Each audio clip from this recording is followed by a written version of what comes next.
done on that particular front. At the level of the county assemblies, and we must celebrate also UDA as a party. I just checked and I confirmed also, though I didn't check this morning like you, Your Excellency. I realized you checked everything this morning. I know for a fact that UDA also has the largest control of 22 out of 47 county assemblies. We have majority leadership of 22 out of 47 county assemblies in this country. And I know one of the requests that you made here in a previous meeting with the members of the county assembly is to grant financial autonomy to our county assemblies. I am proud many MCAs spoke in that meeting that day, Your Excellency, and they said they find it not proper that they sometimes have to go before the executive of county governments where they have disagreed to beg even for funds for operations. And you did direct that morning and say, majority leader, if you still want to keep your job, that situation needs to stop. I am glad to report to this council this morning that that now is a thing of the past, Your Excellency, and we celebrate the work that has been done in that particular regard. Thirdly, I am giving the report on behalf of the Senate. That's the part that I have to do. Overall, listen, my friend, you will get the opportunity during plenary. But just to explain to you, once we do our work as Senate, we send it over to the Assembly for them to conclude on it. There is very little that I can do. You know, unfortunately, much as I am leader of majority, I only lead one house. I don't lead both, and I can't control legislation in the other side of the house. That's why Kimani will come next to give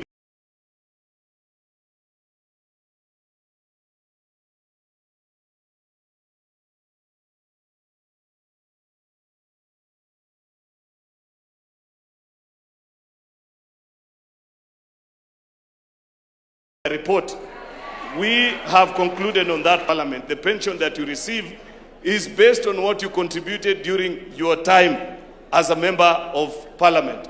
It is our proposal, and this is something, because eventually we will do an exit report of this session of leadership, that to stop this push and pull, because Treasury have been quite clear with us that they want to stop this business of pension by contribution of other Kenyans and moving it to 100% contributory, just like it is for Parliament.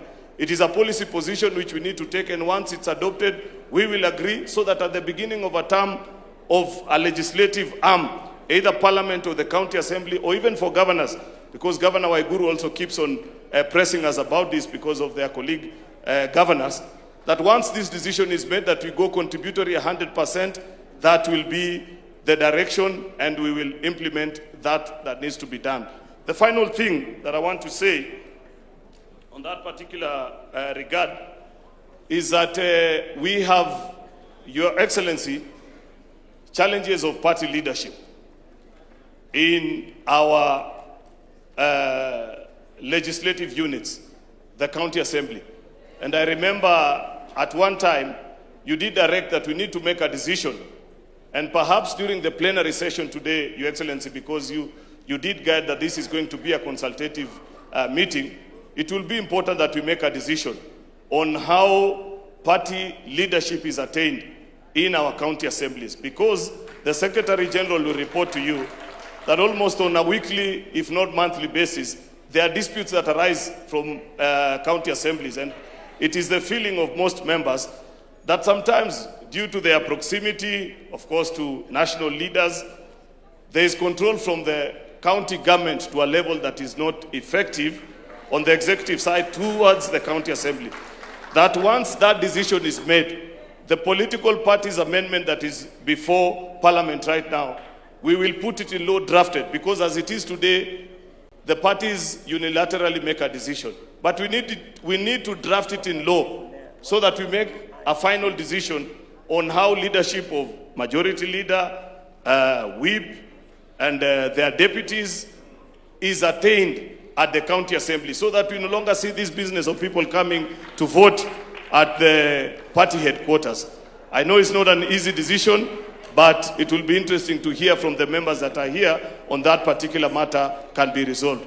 I think, Your Excellency, I have done my 10 minutes. I had two other things that I wanted to say, but I feel I need to respect the fact that you guided us on time. The final thing, I know this is not very easy, Your Excellency, but I have said, I don't know which language to use, that there will be a plenary session. The things that I forget, please raise them during the plenary session. And if you see me avoiding, it's because I don't want to delve into that particular topic, but you have the liberty because this is a council. I want to speak on the issue of shareable revenue. Your Excellency, the Deputy President, you have been a senator before, and you know our perspective on shareable revenue and the dispute that we've always had with our colleagues from the National Assembly on how resources are shared between the two levels of government. While we celebrate that we have moved, actually, it is during the tenure of this administration that we crossed the 400 billion mark. It is the position of the Senate that a lot more still needs to be done. If you see what is being done in our devolved units, you will appreciate, and I know for a fact that we don't have an endless pool of resources, and it's not an easy decision sometimes to decide. But given the balance of power between our House and the National Assembly, I want to argue before you, Your Excellency, today, that in many of the national government projects that are being done today, that there is a correlation between the national and the county governments. After perfecting of the model, it is possible to transfer some of those functions to counties because our devolved units equally deserve the opportunity to grow and become stable units of administration the way it was decided in our county government. And while I say that, I'm speaking about markets, I'm speaking about some of the housing and some of the rural roads, Your Excellency. I know it's a controversial topic, but that is our position as the Senate. With those many remarks, I beg to submit. God bless you all. Thank you very much. A round of applause for Leader of Majority Makofi. Wacha sasa tumuulize Leader of Majority Kimani Ichung'wah, National Assembly. Aseme jambo ni fire si fire. UDA ni fire si fire. Asante, Your Excellency the President, Deputy President, our Prime Cabinet Secretary na viongozi wote, hamjamboni. Mine also I have 10 minutes, and Your Excellency, I will not repeat or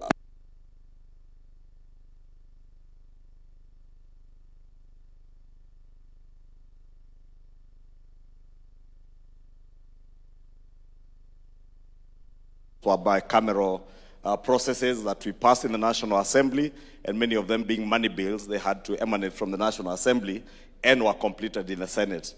But Your Excellency, you remember back in 2022, as you told us at the beginning of this session, you did indicate to us that our manifesto, in fact you said, sio gazeti, la kusoma na kufunga nyama. And you said, when we christened it as we were drafting it, the plan, that it was a call for action, and it was a plan of work to be done. And we did commit in our very first parliamentary group meeting, the joint parliamentary group meeting that we had, the very first one here, that the legislature, both houses of parliament, the National Assembly and the Senate, will be facilitators of this plan, and we shall never be disruptive of the executive in their implementation of the plan. And I must take this early opportunity to thank all members of parliament, those in the National Assembly, and our brothers and sisters in the Senate, because indeed they have been very supportive and become facilitative of the implementation of the plan and not disruptive. And even under very difficult circumstances, Your Excellency, the events of June 2024 with the finance bill of June 2024, the immense misinformation and disinformation that went into that bill, and the consequences of our actions as parliament, many people around the country vilified members of parliament. But the president was very firm. And I remember, Your Excellency, in your State of the Nation address last year, you did indicate that indeed when the history of the transformation of this country is written, parliament and the legislature of the 13th Parliament the legislators that sat in the 13th Parliament will indeed have a paragraph on the story of the transformation of our country. And that transformation, Your Excellency, as my brother Aaron has said, did not just begin with what we committed to Kenyans as we campaigned together on the question of universal health coverage, on the transformation of our agriculture, but moving on now to even what you have called or christened the Singapore dream, or the journey to Singapore. That indeed, Your Excellency, as we put on page 10 of our manifesto, and I had hoped the Secretary General would have shared a copy of our UDA manifesto and the Kenya Kwanza manifesto. Part of what, Your Excellency, you have been speaking to is the establishment of a National Sovereign Wealth Fund and the National Infrastructure Fund that we actually put in black and white on page 10 of our manifesto. And we say that we shall establish a national infrastructure bank. We call it a bank in our manifesto, and that is what we are now calling a fund. And I know there are discussions, Your Excellency, on still how to actually implement that as a fund or as a corporation. And why not, for the support of many of these legislatures here in the National Assembly and in the Senate, we will not be where we are today. We can see light at the end of the tunnel because we know we'll be able to actualize that dream of moving our country from a third world to a first world nation because of the commitment and the dedication of members of Parliament who become facilitators of that dream and that plan that we sold together to the people of Kenya. Your Excellency, when last year but one, in 2024, Parliament was heavily criticized and vilified because of the finance bill, you encouraged many of us here on June 25th or 26th when you called us, and together we agreed not to assent to that bill, that with time, Kenyans would come to realize that indeed Parliament was right. And I say that, Your Excellency, because later that year, on the 4th and the 5th of December, and I have said this before, we passed 97% of what was contained in the June finance bill without any incident, Your Excellency, at the end of the year. It is through the passage of those bills, the Business Laws 1 and Business Laws 2, the Tax Amendment Act of 2024, and the Tax Procedures Amendment Act of 2024, that we have been able to realize the immense movement of infrastructure projects, especially around the roads projects. Your Excellency, you remember, right around that time in June, July of 2024, we also amended the RMLF Act that eventually last year we were able to pass a small amendment to that act to help us realize the securitization program that enabled your administration to raise over 175 billion shillings that is helping us to move forward many road contracts that had stalled. And all of you are aware that we had road projects that had stalled in our constituencies, in our wards, from way back as 2015, 2016. And those road contracts today are ongoing, courtesy of the changes that we made to the RMLF Act and securitization of part 5 shillings out of the 25 shillings that is there in RMLF. Your Excellency, the health laws that we passed in 2023 is what Honorable Aaron was speaking to, and the Deputy President has spoken to it, on SHA, or the Social Health Authority, and how that has helped to actualize the dream for universal health coverage. And there are stories of the success of SHA today, Your Excellency, courtesy of the resilience of these members of Parliament, MCAs and our governors who have helped us also to roll out and encourage Kenyans to register. That indeed today across the country, Kenyans are not being, we are not pleading as we were pleading before with Kenyans to register in SHA. They are the ones through word of mouth who are encouraging each other to register for SHA to be able to benefit from universal health coverage.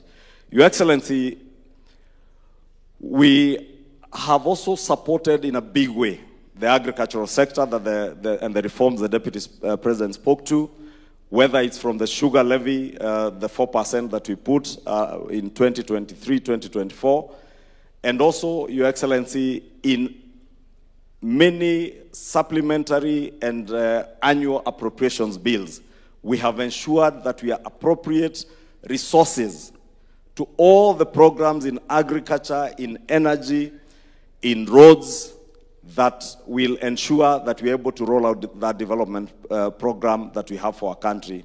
And I must be very appreciative, Your Excellency, that we have never, as a leadership of the House, had any problem with any of our members. And indeed, we have seen the support of many members of Parliament, even being able to speak to those who do not subscribe to our manifesto, to convince them in the passage of the appropriations bills that we do, the finance bills that we have been doing every year, because without the appropriation bills that we pass in the National Assembly, the supplementary appropriations that come to supplement what would otherwise not have been provided in the main appropriations bill, that is what actually rolls out the programs that we are speaking about here today. And we indeed feel part and parcel of the successes of this administration, because, as Aaron has said, we campaign together and we are one team. Your Excellency, I did allude to the infrastructure fund.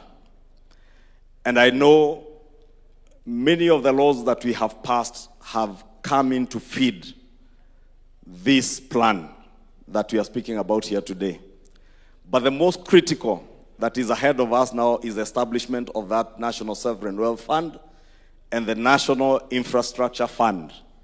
And Your Excellency, when last year in the State of the Nation address you spoke to Kenyans and spoke of the dream to raise money through privatization of our state-owned enterprises, many people took it as a story, and indeed many pundits in the media said that this is a new narrative, to Singapore. But today, Your Excellency, with the opening of the IPO of Kenya Pipeline and the ongoing process in the privatization of Safaricom, we can actually see it now becoming a reality. That, as you have said before, in the course of this year, we will have raised the first 1 trillion shillings, the first 3 trillion actually, because we will be raising the first 1 trillion shillings in the next month or so. And Your Excellency, we would not be able to realize this had we not passed into law. And I must thank members of Parliament who helped us to repeal and reenact the Privatization Act that established that legal framework that now is enabling the privatization of state-owned enterprises. Again, Your Excellency, through the enactment of the Government-Owned Enterprises Act, which was entered into law at the beginning of December, we will now be able to run our state-owned enterprises or our parastatals in a more efficient way, and in a way that we even put aside now political patronage as we move to a first world nation, because in first world nations, state corporations are not run politically, but are run by boards that are appointed on merit and on the basis of what they can add to the value in those organizations. And Your Excellency, we look forward to the operationalization of this Government-Owned Enterprises Act that will, in a significant way, transform how we manage state-owned enterprises and how they deliver on social obligations or public social obligations to the people of Kenya that have elected all of us. Finally, Your Excellency, on the National Infrastructure Fund, I know it has been lost to many people. How do we raise 1 trillion shillings? And Your Excellency, is good because I'm a student of economics and an accountant. To just take 2 seconds to explain. For instance, the Deputy President spoke to the construction of a new airport. That new airport will probably cost, I don't know how much, maybe about 200 billion shillings. If we were to raise taxes or revenue to finance that project, 200 billion shillings from our taxes, it would mean we go back and increase taxes to Kenyans. And we did commit that we shall no longer continue raising taxes from Kenyans. Equally, The president has told us that he took over an administration that inherited heavy debts, public debt. And we also committed, as we campaigned together, that we shall not burden our country with more debt, more public debt. 200 billion shillings to build an airport, we would have to go and borrow or raise taxes.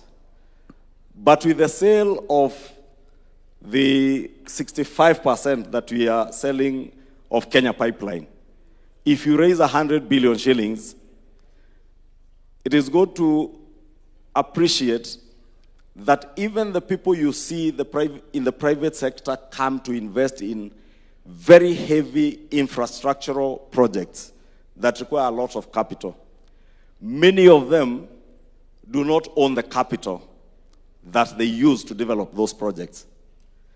Indeed, what they do is to leverage on the capital they have to be able to raise more money from the financial markets. And that is what this administration intends to do through the National Infrastructure Fund or Corporation, or whatever we will call it, to be able to raise money that you will leverage on to lift those very capital-intensive infrastructure projects like the airport, a new airport.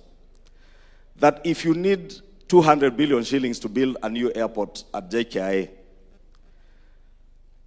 many private sector people will probably just need to raise 25% of that.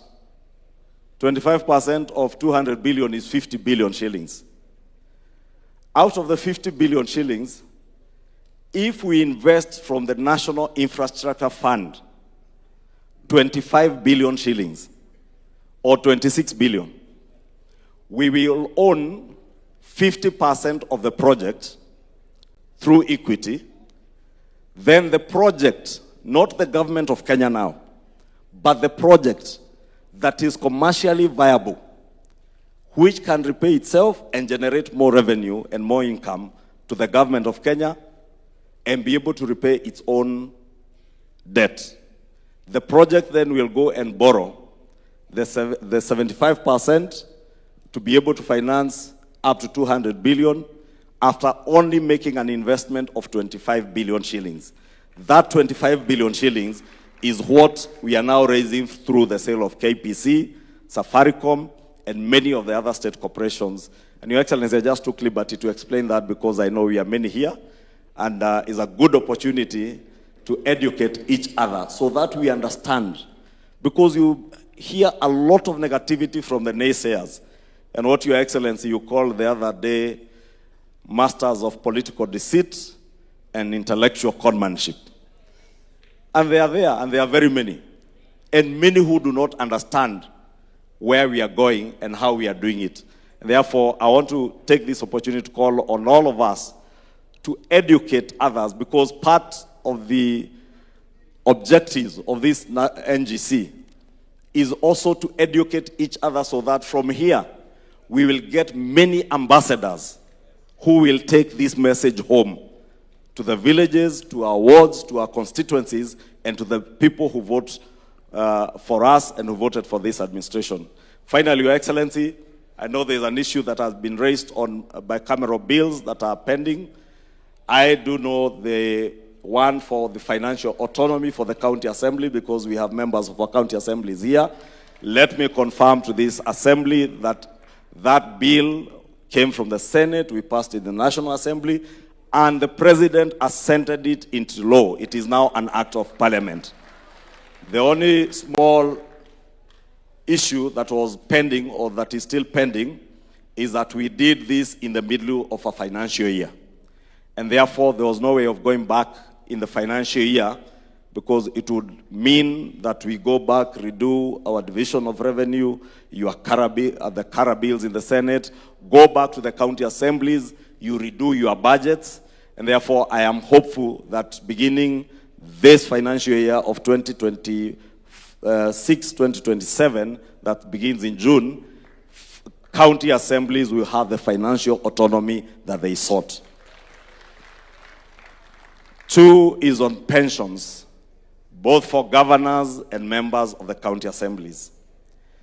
Those bills are still pending. We are waiting for some consultation with the National Treasury, and more so because Governor Igoro has been asking me about this every day, on the impacts of that pension bill on the division of revenue, the shareable revenue, whether it will come from the national government or from the share of the county assemblies. We are still consulting with the National Treasury to be able to guide us on that, and the same for the county assemblies, so that eventually we will have county assemblies and governors who also have a pension scheme that is contributory and that will help them post-retirement. With that, Your Excellency, I think I can also stop there. If there are any other issues that we have left out, we can handle them in plenary. Thank you, and God bless you. Thank you very much. Makofi kwa Leader of Majority. My sister Cecily Barire, make it brief. I know you are normally very brief. And then before she takes over the podium, after Cecily Barire, I'll ask the chair of the MCS caucus, I'll give him 5 minutes so that we can be represented, all of us, to say something in 5 minutes. Please make it brief. Says Mbarira fire, say fire. Thank you very much, Your Excellency, the party leader, all protocols observed. I'm here to make a presentation on behalf of the Council of Governors on what it is the county governments have done towards implementation of the plan. And I think a lot of it has already been talked to by the fireman himself. And so, Your Excellency, unlike the fireman, allow me to refer to my notes once in a while as we ensure we give the right figures. Sir, you have all heard that the universal health coverage can only happen through the county governments because health is devolved.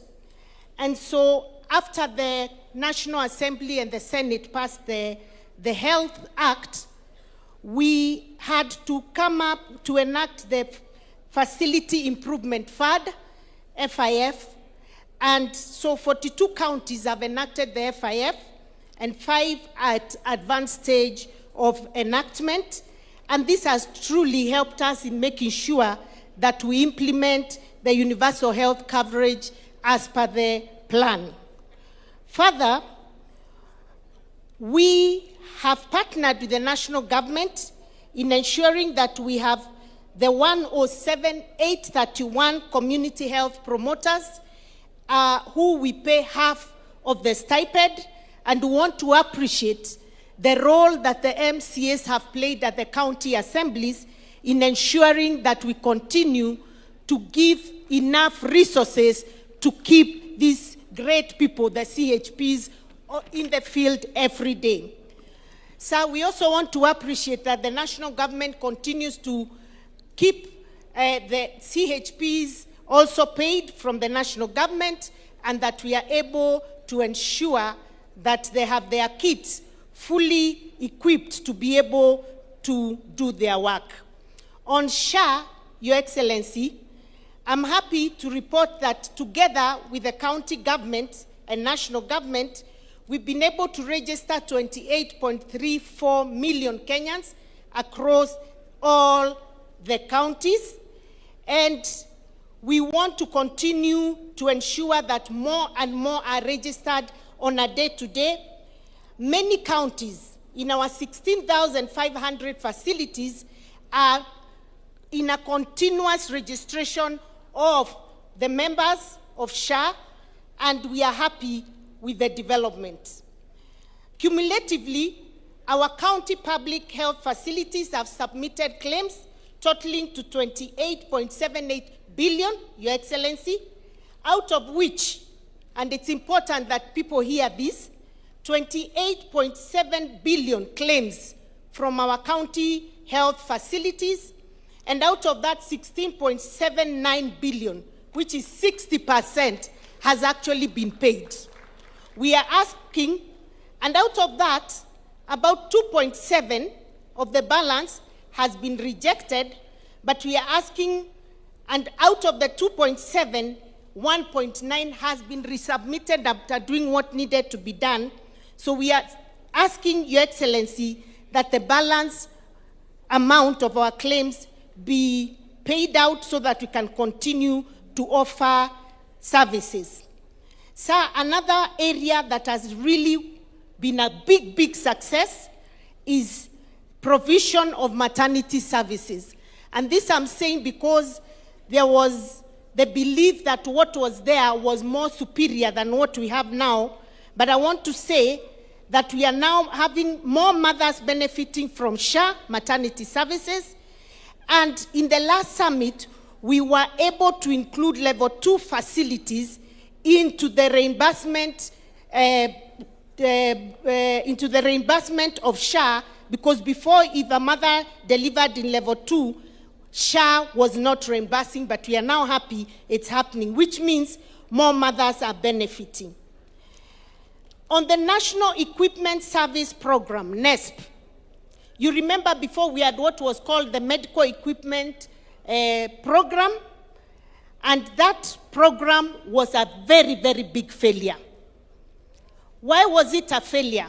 It was a failure because, one, the county governments were made to pay a lot of money for this equipment, and when it came to maintenance, there was always a push and pull between us and the service providers and the vendors to make sure that these equipments were working.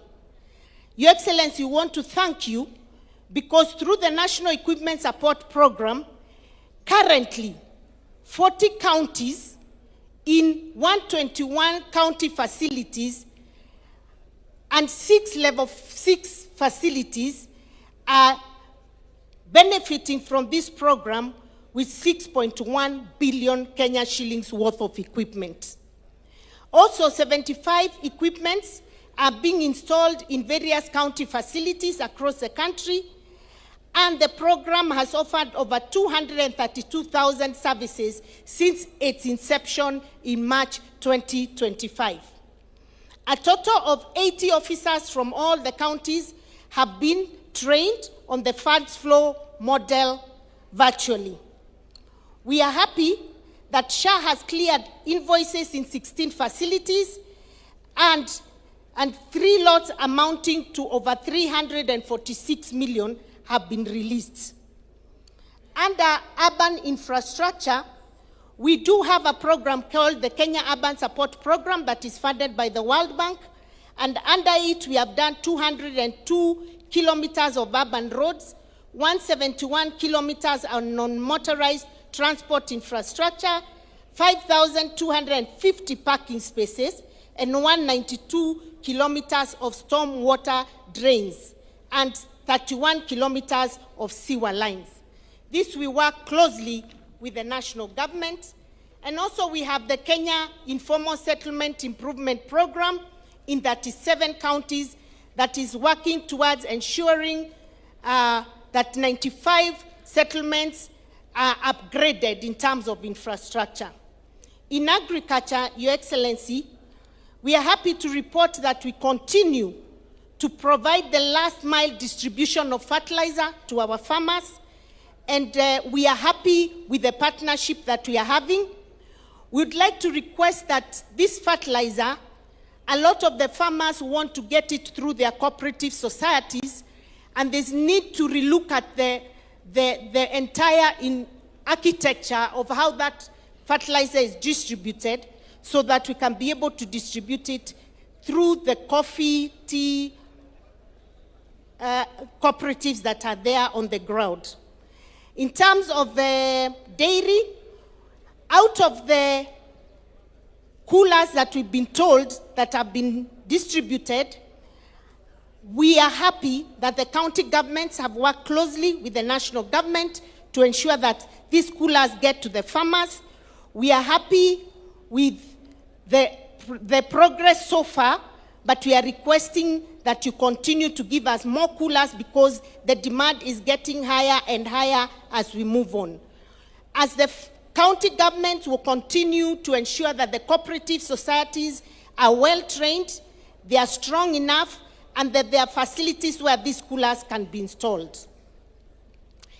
As was said by the Deputy President, a lot of our farmers are now digitally able to get information, advisories, and be registered so that they can be able to get the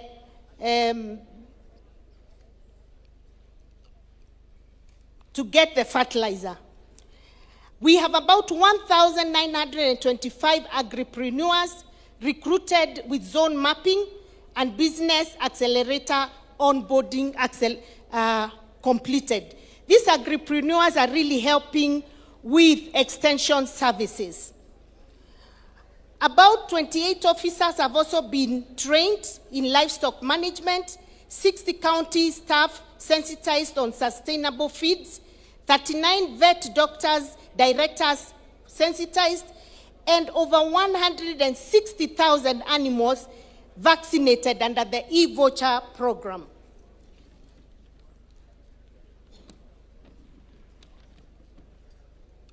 We also want to say that we've worked closely with the national government in terms of market infrastructure.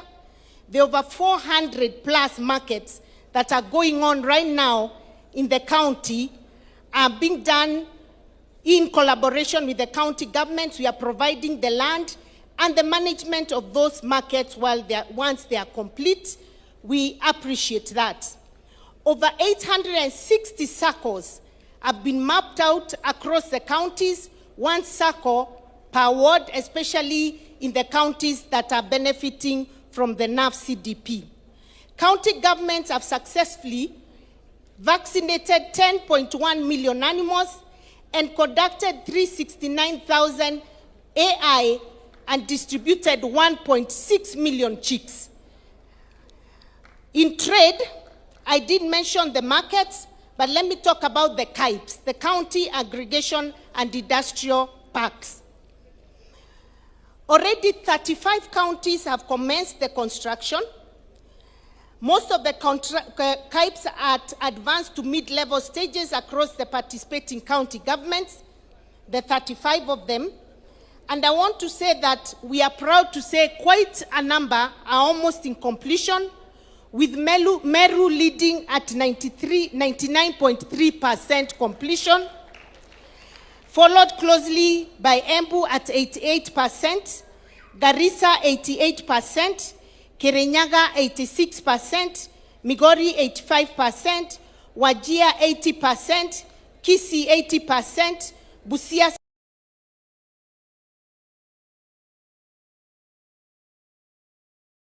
79.2%, Machakos 74%, Kwale 69%. We want to thank His Excellency the Deputy President, who has provided leadership in ensuring that the first 11 counties will be able to be operationalized between mid-year 2026 to end of 2026. There's some moderate progress also happening in various other counties. Homa Bay, Bungoma, Uasin Gishu, Kakamega, etc. And we are very, very grateful. We have also, each country has been able to look at, identify their value chains and come up with the implementation plan. And that is work we are doing very closely with the county, with the national government. In the area of blue economy that I think you all heard, there's a lot of work going on. Counties have distributed about 760,000 kilograms of fish feed to farmers and constructed 12 new fish markets across 10 counties. Additionally, 22 beach management units registered as cooperative societies that have been established, especially in the 7 coastal region counties. On education, Your Excellency, we have enrolled in pre-primary education levels 1 and 2, and we have been able to increase our numbers from 2.9 million compared to 2.8 million in the previous year. And we have, for the first time, developed scheme of service for our pre-primary education teachers. We have also employed 79,864 teachers across the different counties. Our main concern though, sir, and I think we mentioned it at the summit, is counties have bursaries but are unable to disburse the same because of the challenge we are having with the controller of budget. We kindly request that you consider helping us to be able to handle that matter so that we can unlock this big problem. For now, we are completely unable to give the bursaries. As I come to the end, I want to request, we are happy, Your Excellency, that the two National Assembly and the Senate did pass the law that allowed for the independence of our county assemblies. And I want to say, as a Council of Governors, we were in full support of that. We feel it is the best way forward. But we want to request in the NADCO report, Your Excellency, other than pensions, there was also a request to institutionalize the ward fund, just like the national government, the CDF fund and the GAF.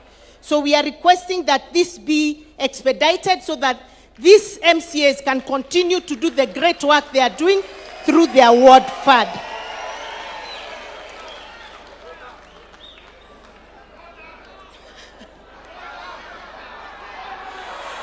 Your Excellency, they are saying if you do this, you'll have your 2 and even 4 term, if it's possible. Thank you very much. It's a very, very weighty issue, and we fully support it. Your Excellency, as I add, I want to say this, and here now allow me to just say one word as the chair of the UDA party.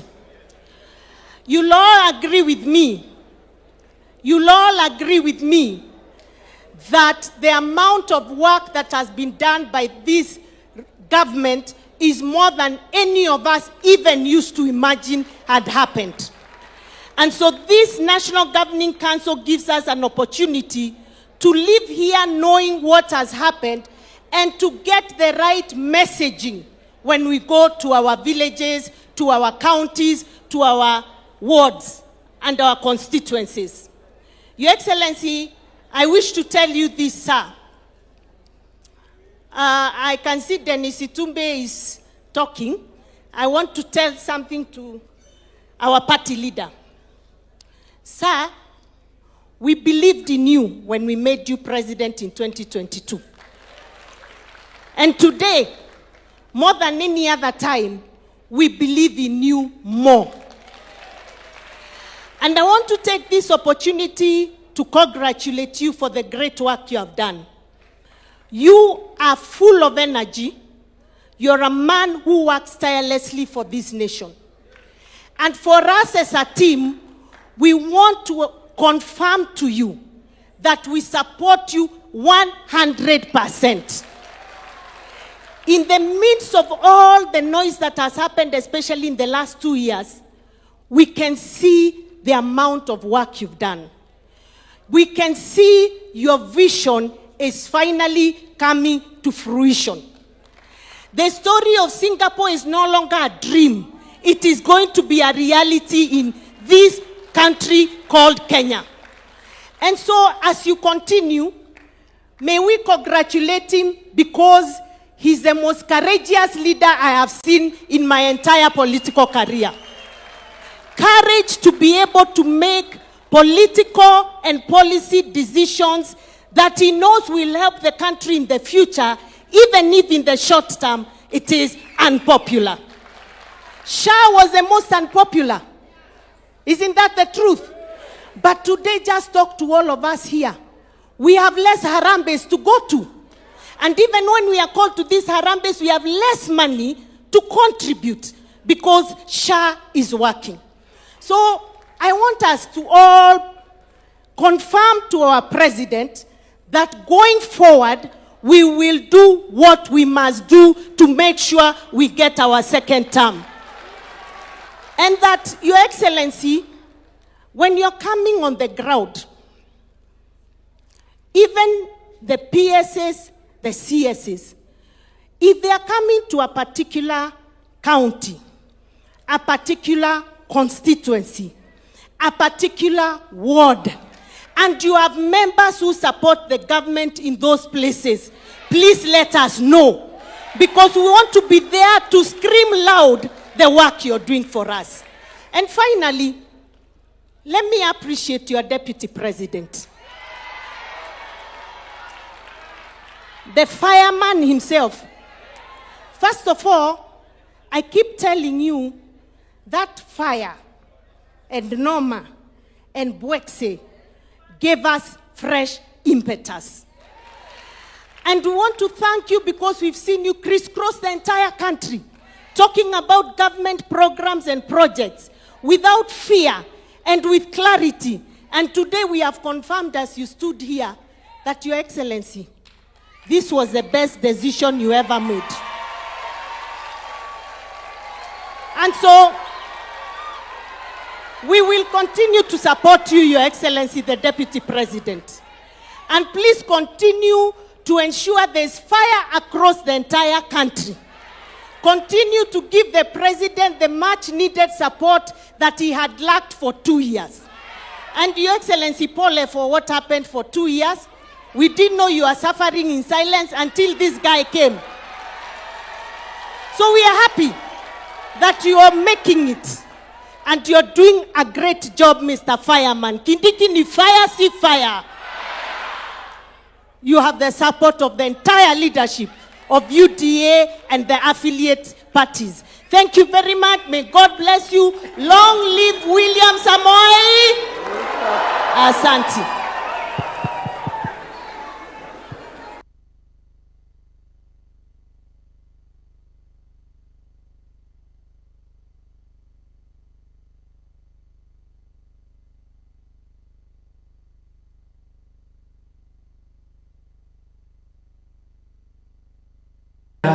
As the President will guide us to conclude this very long but important agenda.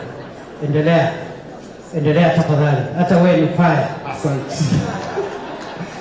Thank you very much, Your Excellency. Your Excellency, the President and our party leader, William Samoei Ruto, Your Excellency, the Deputy President, Prime Cabinet Secretary, our top party leadership, colleague members, Excellencies, the governors and deputy governors, members of parliament.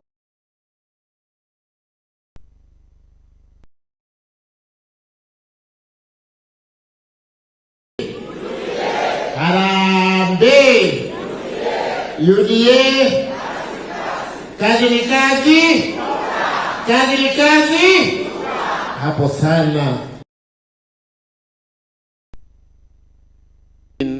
By heartily congratulating you and thanking you very much, Your Excellency. You know, of all political parties in the Republic of Kenya, it's the UDA which have the highest number of MCAs in its top making organ, the neck. We are 6 of us, Your Excellency. Thank you very much.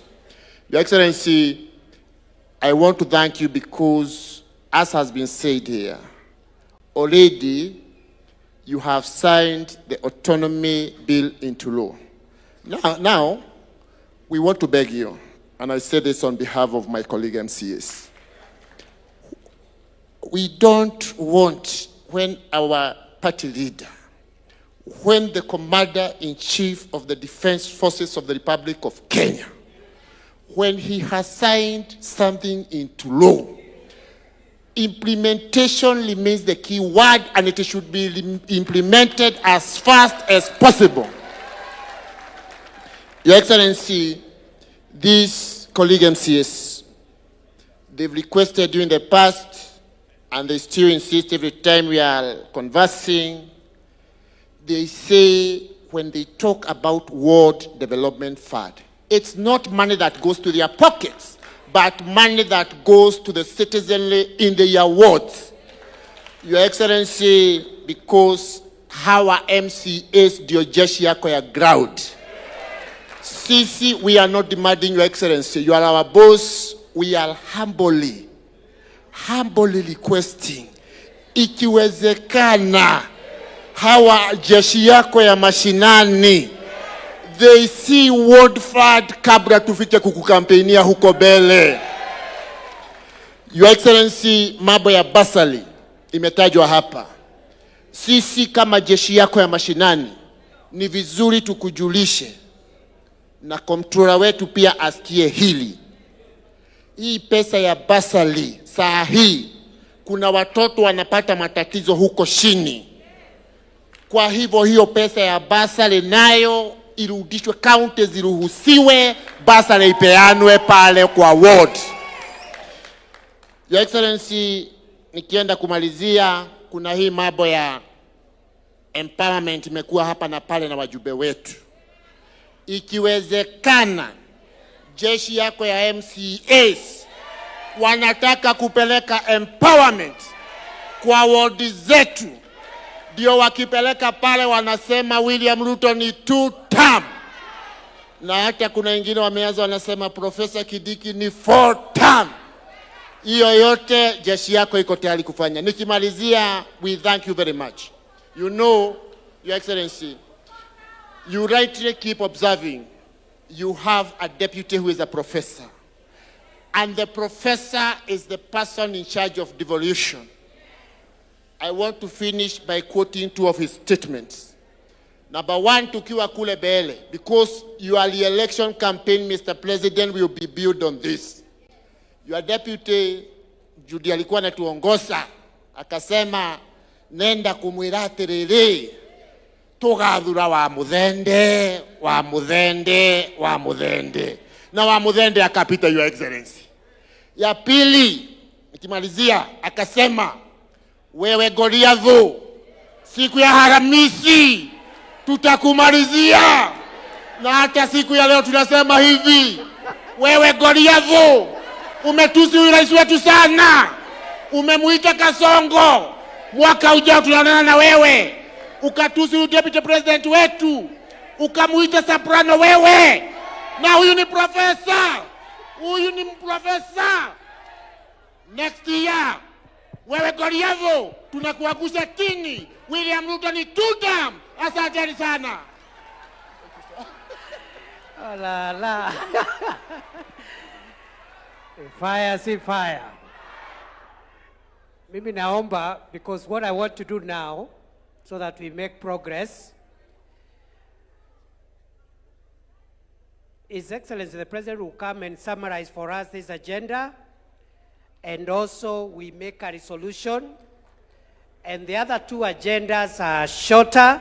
This was the longer one, but it was the most important because it was about our scorecard, our work as a party and as a government.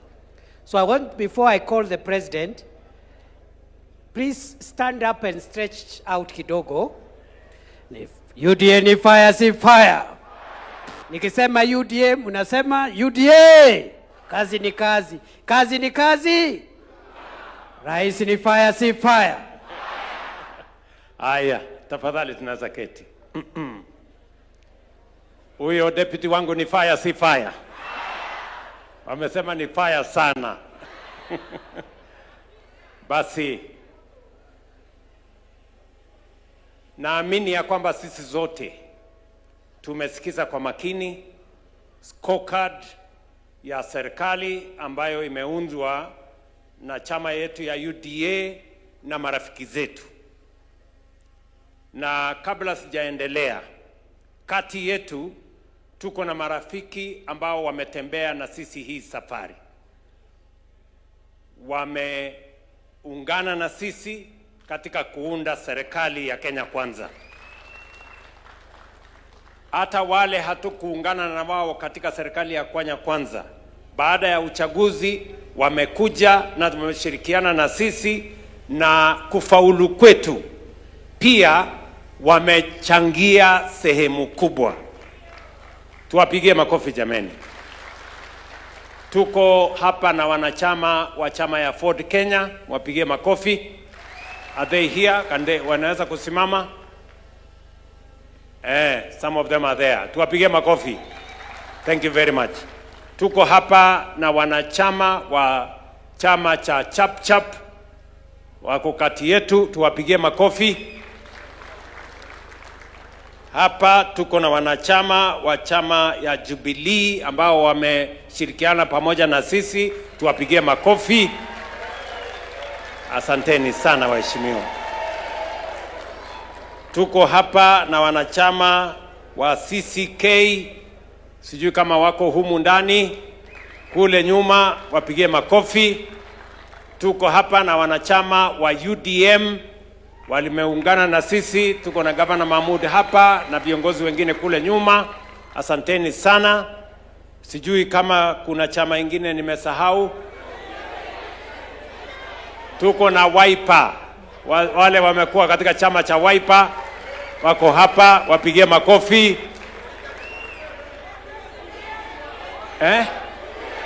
Ile ya tujibebe, wale wa tujibebe wako hapa, wapigie makofi. Tuko na chama ingine chama Kenya United Party ya Lonyengapuo wameungana na sisi. Tuko na chama ilikuwa ya Isaac Ruto, chama ya CCM, pigeni makofi, wako hapa. Asanteni sana. Tuko na ODM, tutasema maneno ya ODM baadaye. Tuko na chama ya KANU, na watu wa KANU wako hapa. Wapi watu ya KANU wasimame? Chama yetu ya zamani, karibu sana, asanteni sana.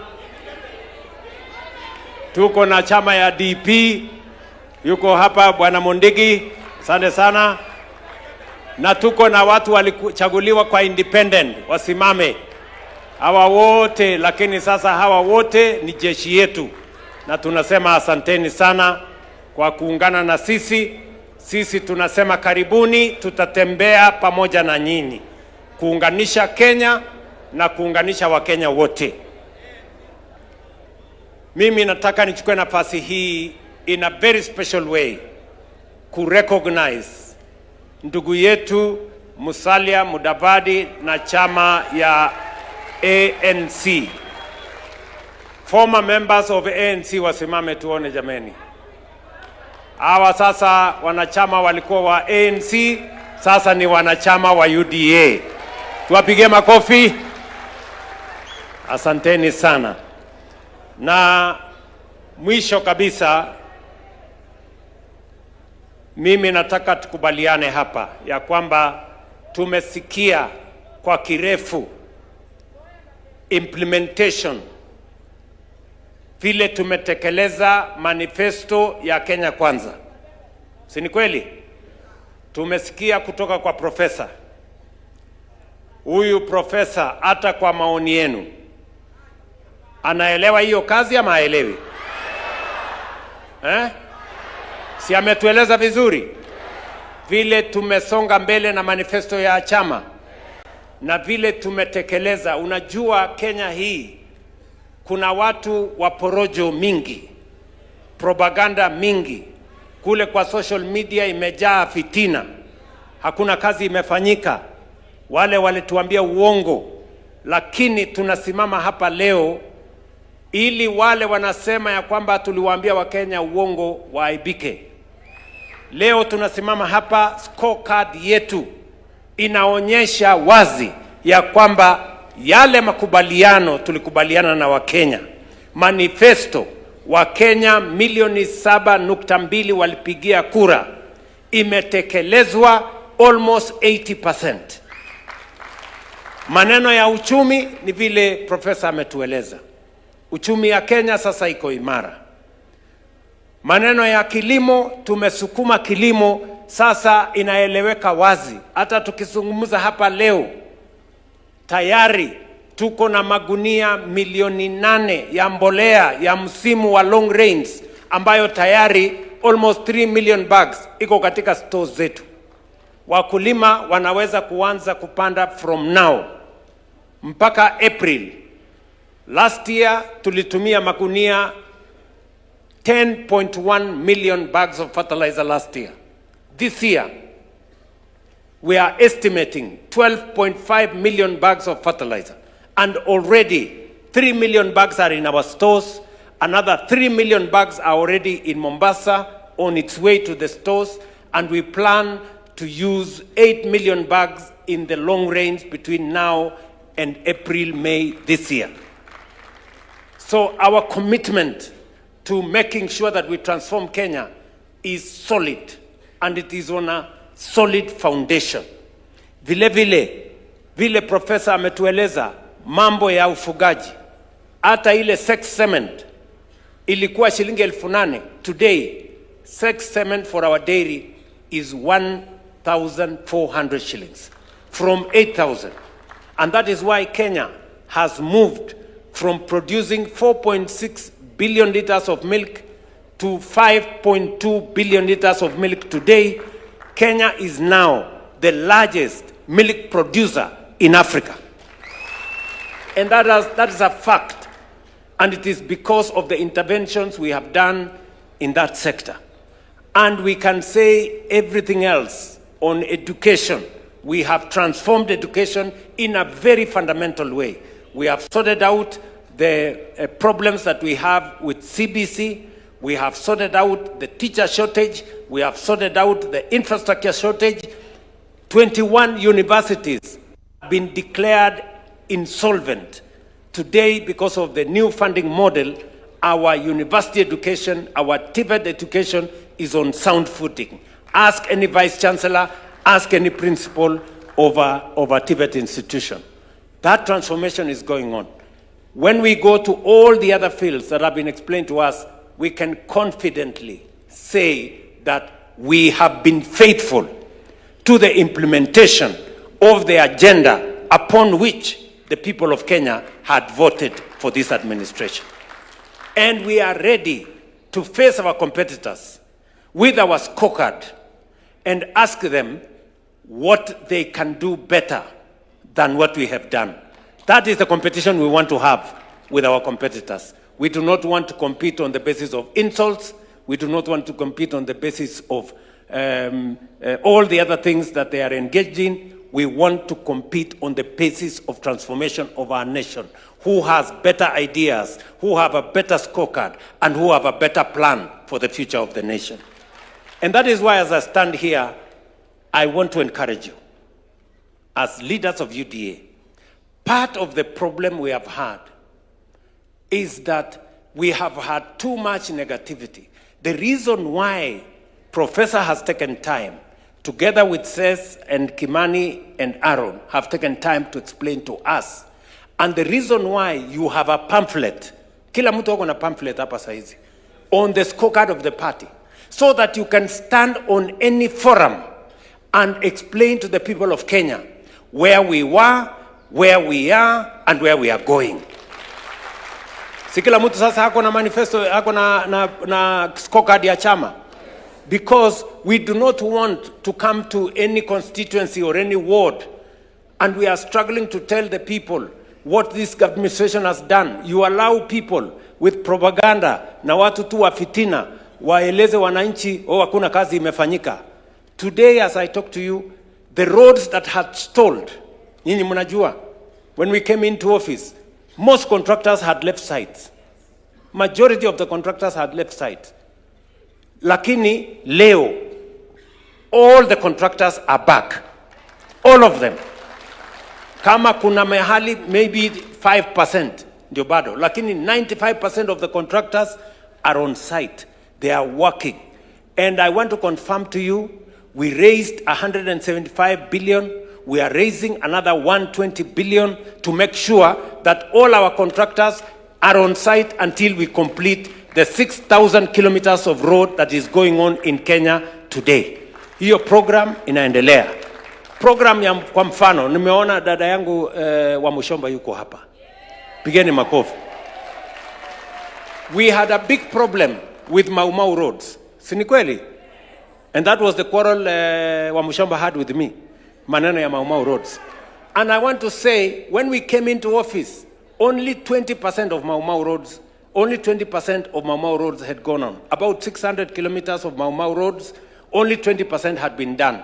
Today, most of those roads are either 50, 60, 70% complete. And all contractors are on site. This year alone, we have allocated 2 billion shillings for Mau Mau roads. And we want to make sure we complete all the Mau Mau roads before 2027, so that we make sure that we can keep our promise to the people of Kenya as we spread road infrastructure across the Republic of Kenya. Tuko pamoja jameni? There was no way we were going to do all this when our economy was in tatters. And that is why we took time to consolidate our economy, to make sure that we make the right decision so that we can stand on a firm footing to drive our development agenda. And let me complete by saying the following.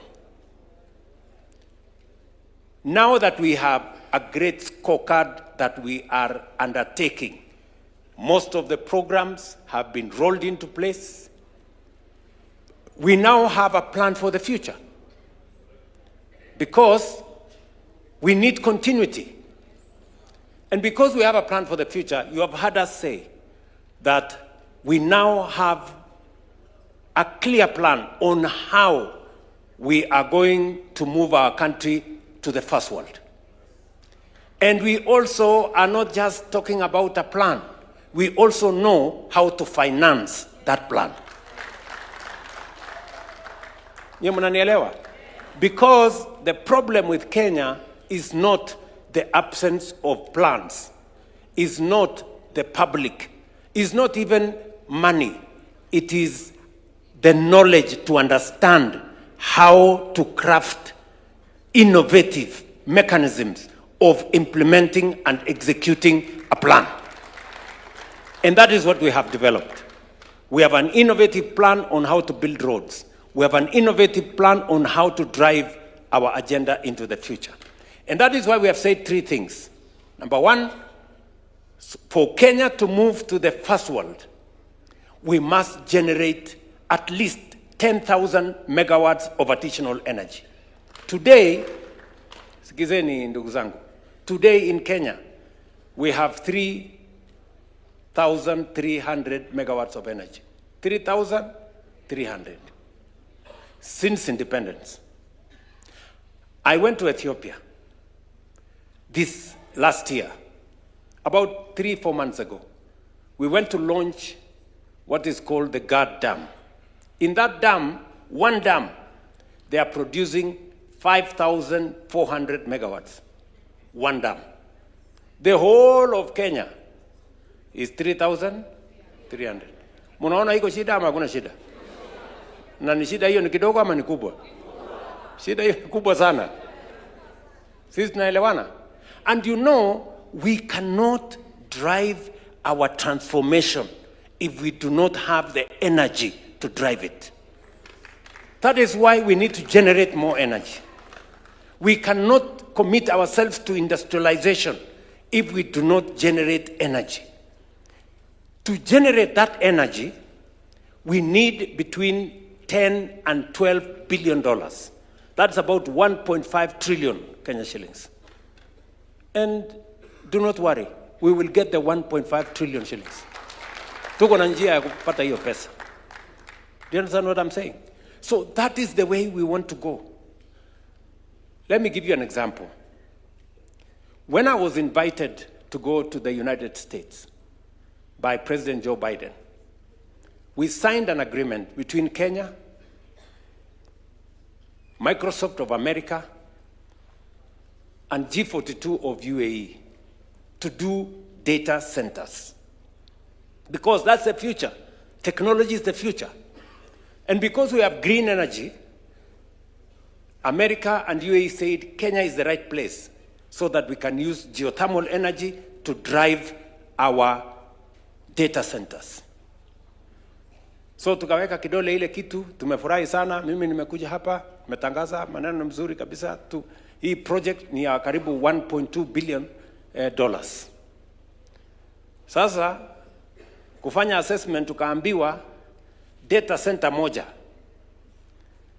inahitaji 1,000 megawatts of energy.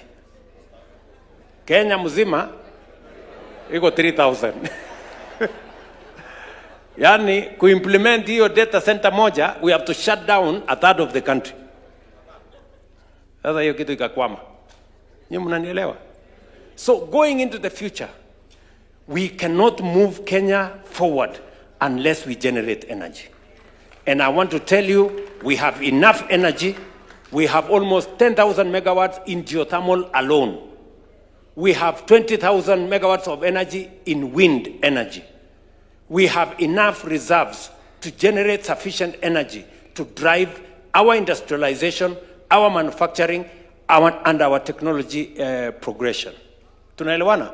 That is why we have said, as a country, in the next 5 to 7 years, we must generate 10,000 megawatts of energy, and we must have the resources to do it. Number two, we have also said, for us to move Kenya to the next level, we must stop living on the edge. It is a big shame that 60-something years after independence, we are still importing food into Kenya. For your information, we still import 500 billion of food into Kenya. Mahindi tuna import. Wheat we import. Rice we are importing. Edible oil we are importing. I don't know what we are importing. It's a big shame. And that is why we have said we need to transform our agriculture. The biggest potential we have today in agriculture is in our arid and semi-arid areas. That is the place where we have the most land. Galana Kulalu is an example. Many of the other areas is an example. That's why we have said we must build 50 mega dams, 200 medium-sized dams, and close to 1,000 other micro dams. Why? So that we can bring 2.5 million acres, additional million acres, into production. With 2.5 million acres under irrigation and modern infrastructure, we will not only stop importing food, because, and you know, if we stop importing food, we immediately, save 500 billion shillings we used to import food into Kenya. And number two, we can now export more into the world, into the region, and globally. That is why we are undertaking that we are going to do this, and we want to begin that process. We have dams that have been in our books forever. It is time to actualize those dams. And then number three, we have said we cannot develop Kenya without infrastructure. We must have roads, we must have a railway, we must have an airport, we must develop our seaports. And we have the mechanism to do it. That is why we have mapped out, as I talk to you, we are mapping out an extra 28,000 kilometers. We want to make sure that we connect Kenya. We are mapping out 2,500 kilometers of dual carriageway. And we are mapping out a new airport and the new airport, for your information, will begin before June this year, here in Nairobi. Tunaelewana? We want to modernize our seaports. The whole of that plan will require another 3 enablers, which I want to tell you. Number one, education. We must fund education properly. And we must put more money in science, research, and technology. And that is why we are saying we are moving our budget to 2% of GDP for us to be able to have the highest quality of professional human capital that is going to support our journey into the first world. That is what other countries did. Number two, we must secure our country. We must make sure that there is security in every part of the Republic of Kenya. That is why we are investing resources in securing the country. And we are going to work together with you. How are we going to finance this project? We have told you this project is going to cost 5 trillion Kenya shillings. Unasikia? It's going to cost how much? 5 trillion. Na hiyo kitu hiyo ni pesa tutapata. Don't relax. Hii pesa iko. Yes. Wakati tulisema tutafanya affordable housing, si watu walitupiga makelele. Zakayo sijui nini. Leo contracts we have signed for affordable housing is 600 billion shillings of contracts in affordable housing in our markets and in our hostels. Kama ni pesa 600 billion tungeenda kukopa kwa IMF, tungekaa huko 10 years. Tukipiga magoti, simama, pinduka, enda pande hii. Lakini this is our own money. Nyinyi mnanielewa? So this 5 trillion watu wanasema hii ni wazimu. Well, inakaa kama wazimu, lakini we are going to deliver on it. How are we going to finance this 5 trillion? Tayari, for your information, tulikubaliana ya kwamba we are going to have alternative sources of revenue for us to finance our plan. We are going to bring in innovation. We are going to think outside the box for us to be able to finance our infrastructure. Number one, we have grown our savings significantly, vile DP amesema. And we grew our savings intentionally. Why? Because every country that has developed, whether it is China, whether it is Singapore, whether it is Korea, they have grown their savings. There is no way you can grow if you consume everything that you earn. Let me give you a basic example. Sijiongei mambo makubwa. Basic example. Tanzania today has a bigger social security fund than Kenya. Yet, Tanzania's economy is 60% of Kenya. Why? Because they made the decision on savings earlier than us. In Tanzania, you save by law 10% of your salary, 5% government saves on your behalf. In Kenya, we changed the law. In 2013, myself and Uhuru Kenyatta, we decided, because we sat down and we said, we need to change the law so that we don't remain backward when other countries are moving forward. We changed the law in 2013, ilienda kotini, kelele, siasa nini. But when I came into office, I straightened that. Today, everybody of us is paying 6% of their salary. The government or your employer is paying 6% for you, which is your money. We will get rid of old age poverty. Wale watu wanamaliza kazi wanaenda wanakufa kwa sababu hawana pension. We have gotten rid of that problem. Number two, we have built a big war chest for our development. Vile mulisikia, for 60 years, we had saved 312 billion shillings. For 60 years, pale NSSF. Kwa sababu tulikuwa tunasave shilingi 200 kila mwezi. When we changed the law, in 2 years, we have doubled what we saved in 60 years. Just in 2 years. Today at NSSF, we have 670 billion shillings. By next year, 2027, we will have 1 trillion shillings at NSSF. Tell me what's going to happen in 5 years, in 10 years, in 20 years. In 10 years, we will not be borrowing money from China or any other country for that matter. We will be using our own savings to drive our development. That is what transformation looks like, friends. Nyinyi mnanielewa? That's what transformation looks like. And just for your information, that is how other countries have moved forward. Today, because Tanzania has a bigger social security fund, nilialikwa ati niende hapa hill. Imagine Tanzania, a smaller economy. Wako na pesa mingi mpaka wanakuja kununua shamba hapa hill, wanajenga nyumba ya gorofa 29 floors hapa.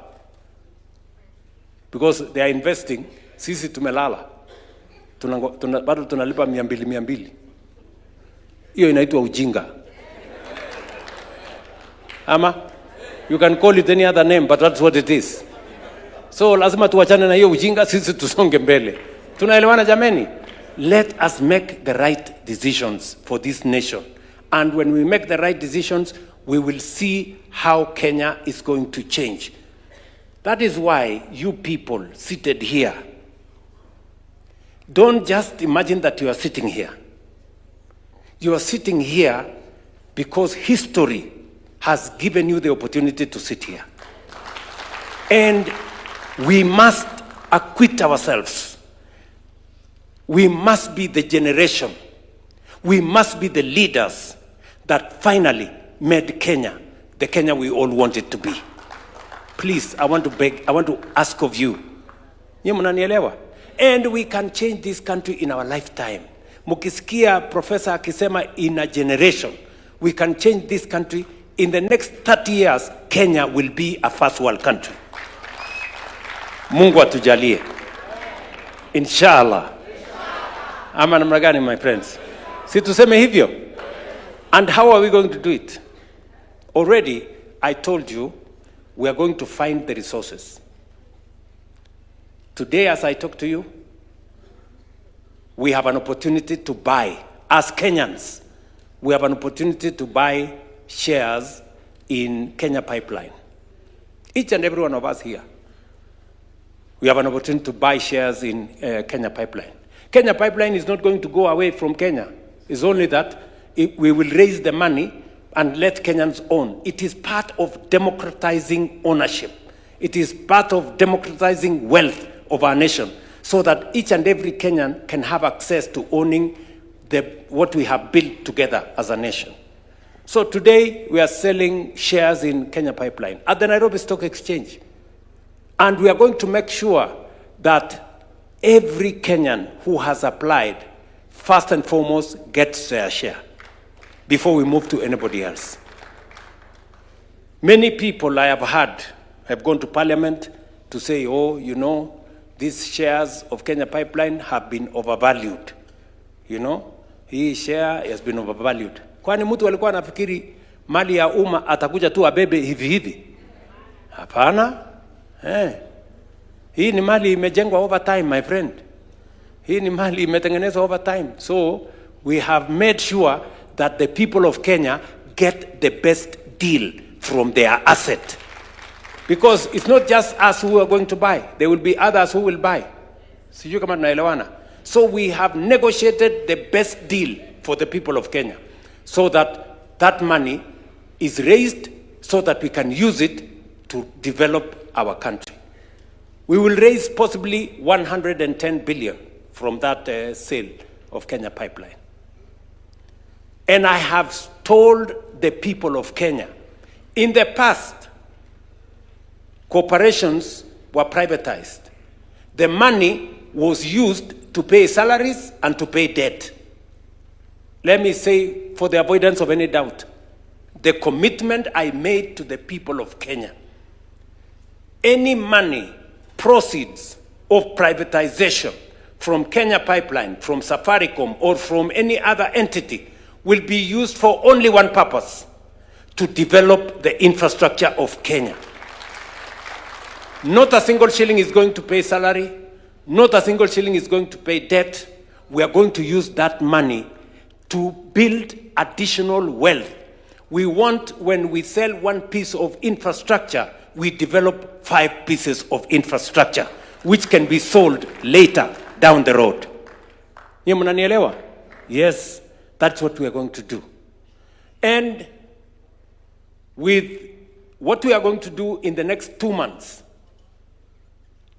by God's grace, in the next 2 months, we are going to raise about 350 billion shillings from privatization at the capital market. How much are we going to raise? 350 billion. Nanielewa? Na hiyo 350 billion is going to enable us to build infrastructure worth 4 trillion Kenya shillings. Akili. That's what we are going to apply.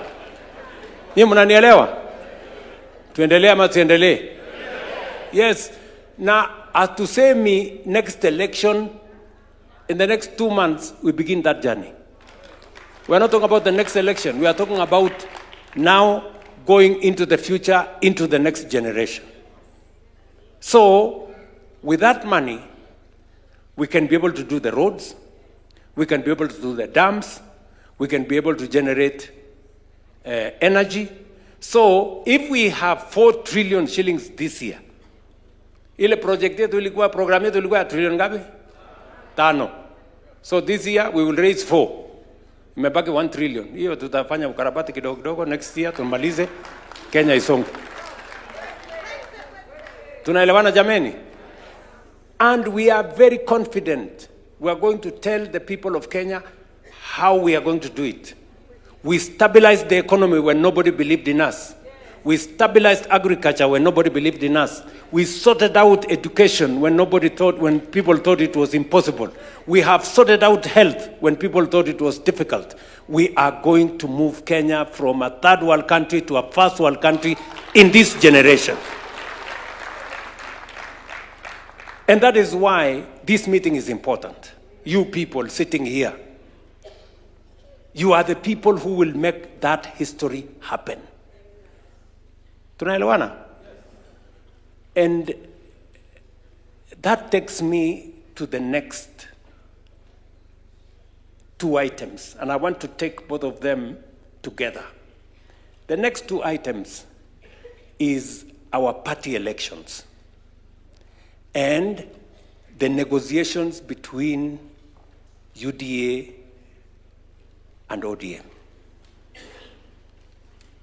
How are those 2 connected to what we are having a conversation about? Unanielewa? They are important. The party elections that we carried out, in some areas very successful, in some areas not very successful, in some areas we did not succeed to carry out the elections. But we have a brief from the National Election Board. Why is the party election important? And I want you to listen to me very carefully. The party elections are important because the party is a critical instrument. Any successful democracy has a robust political party and democratic framework. We have 2 ways of implementing our agenda. The countries that have succeeded, either they have succeeded because they are a dictatorship, where once the leader says we are going here, you cannot say no, and you cannot question. That is one way of moving the country forward. For us, we don't have that luxury. For us, we are a democratic country. And for a democratic country, the only instrument you have is a political party. Nyinyi mnanielewa? Because a political party goes beyond a community. It goes beyond a region. It goes beyond a religion, either one or the other. A political party unites people into one common vision and one common program. And that is why we are sitting here, from different parts of Kenya, from different religions, from different communities, but we are united by the fact that we believe in Kenya in a certain way. And that is why I want to encourage you. Successful countries that are democratic are built on the solid foundation of a political party. It is important for us. The political party is not the party leader. The political party is not the NEC or the NGZ. The political party is the grassroots. The polling station is where the political party is made or unmade. That polling station. So, I want to encourage you. If you go to any successful political party, its success is in the grassroots. we have positions of 580,000. Is that correct, NEB people? 540,000 positions for officials in the party. 20 people per polling center. 20 people per polling center. We carried out elections the other day, and many of the senior leaders here, members of parliament and MCAs, did not even bother to participate. Very few people participated. I give credit to Kirinyaga and Bomet. At least in those two counties, we saw many members come to participate. But in other counties, the participation was very low. You find 50 people came to vote in a polling center. 20 people came to vote in a polling center. 15. Tell me whether if 30 people came to vote in a polling center, do we say that election went well? Yes.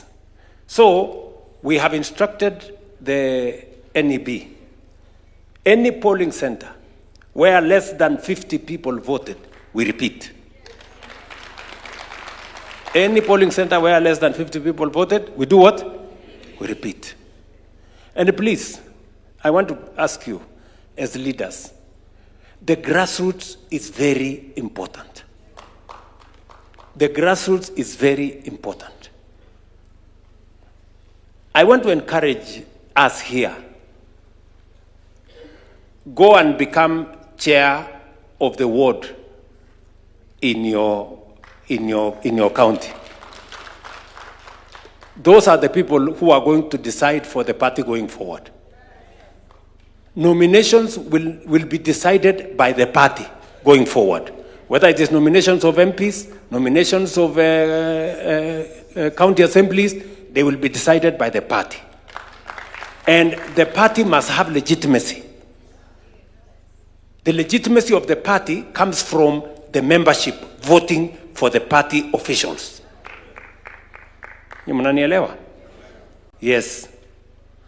We are going to redo this exercise where we did not do well, so that the person at the polling station, let me tell you, my friends, I have been in this politics for a while. I was a member of KANU. The reason why KANU succeeded for many years is because people were elected. Watu walikuwa wanapiga mlolongo kwa polling center kuchagua officials wa chama. The reason why ODM today is where it is because they carry out elections in the polling center. Are we together? So there is no other way. We have to have elected officials at the polling center. I know many of us here are friends. I also have friends. Even if your guy, the person you want at the polling station, if you think he's a good guy, he's loyal, he's good, he's hardworking, the people at the polling station may not have the same view. So, mwambie huyo mtu yako, wewe ni mtu yangu, wewe ni mtu mzuri sana, lakini twende tuchaguliwe kwa polling station. Akichaguliwa, huyo ndio mtu sawa. Mwingine akichaguliwa, ujue mambo ni hivyo. Sio kama tunaelewana? Kwa sababu sisi wote tuko na watu wetu, si ndio? Hata saa hii kuna watu wameandikwa tu kwa list ya chama, huyu ni chairman wa mahali fulani nini. Sisi tuliandika sisi watu hapa. Sasa hawa watu wetu tuliandika hawa tuwapeleke kwa raia. Once somebody has been voted for, you know, sisi hapa wengi wetu tumechaguliwa. You know the feeling once you are elected. You feel very good. Ama namna gani? Once you are elected. Let us also give a chance to somebody else to be elected at the polling station. So that the same feeling I feel when I'm elected president, you feel when you are elected a member of parliament, let another Kenyan feel the same at the polling center. Wacha hata yeye asimame hapo na kiburi yake aseme mimi nimechaguliwa hapa. Sisi ndio kusema kwa hivyo. Si ndio? Yes. Kwani mnafikiri hii feeling ya kuchaguliwa is only meant for us? Let us spread it. Let also another fellow hapo asimame hapo polling station aseme mimi ndio nimechaguliwa hapa na wananchi. Ndio tunasimamia maneno ya chama. That way you also create loyal members of the party. Once somebody has been elected, it is not easy for that person to walk away because they value the mandate they have been given. Even if amechaguliwa na watu 100, hawezi kutangaza ati nimechaguliwa na watu 100, anasema nimechaguliwa kama wewe. Si ndio? Ama namna gani? So, this is what I want to encourage us. Let us take this to the grassroots. That if you want us to build the party, we must go to the grassroots. And then we will do the wards, and then we will do the constituencies, and then we will do the counties, and then we will do the national elections here. Sawa sawa? Yes. And I want to encourage every politician here. There is no harm in you being a chair of a ward, a chair of a constituency, chair of a county. Sisi wote tusimame. That is how the party gets followership. We want to create a big party base. Tumeelewana? So that we don't keep saying maybe it is this or that or the other. Why? Why is it necessary for us to have a strong political party? It is necessary for us to have a strong political party because the transformation of a country goes beyond one leader. The transformation of a country goes beyond 5 years. It goes beyond 10 years. For us to have consistency, you must have a political party that will provide the transition so that when one leader finishes, the same philosophy of transforming a nation continues with another leader and another leader and another generation. Yes, William Ruto is not going to complete this transformation. It's not going to happen in 5 years. It's going to take more, 10, 20, 30 years. For us to provide that transition, we must have a political party whose philosophy, vision, understanding, manifesto provides that transition into the future. That is why it is very important for us to build this political party. Also, this political party will also guarantee every one of you seated here, we are going to provide a platform for you to have an opportunity to demonstrate your leadership without necessarily the baggage of the community you come from. In a political party, we are all equal. Sio kama tunaelewana. Tuko pamoja?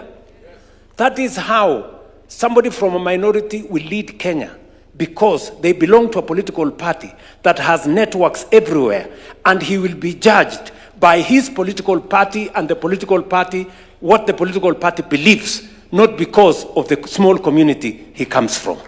That is how we are going to move together. Do you understand what I'm saying? We want the best leaders for this country. And we want to give a chance to each and every one of you to demonstrate your leadership. And the place to do it is in a political party. Hapo kwa uchaguzi, tumekubaliana na hawa viongozi. Mtu akitaka kuwa chairman wa ward, atapatiwa nafasi ya kuongelesha the delegates. Aseme. Sio tu mtu atikupigiwa kura hivi, apewe ambiwe haya simama hapo. Unataka kuwa chairman? Ndio. Okay? Tueleze. What are you going to do in furtherance of the implementation of the manifesto of the party? Ajitetee hapo aseme namna hii. Yes. Then tunapiga alafu tunasongesha. Ama pale kwa constituency, hakuna mtu atapata atakuwa chairman ya constituency bure. Lazima kuwe na mtihani kidogo. Utuambie kama unaelewa manifesto ya chama, mambo implementation imefika wapi. Then we begin to grow leaders. How did Barack Obama become president of America?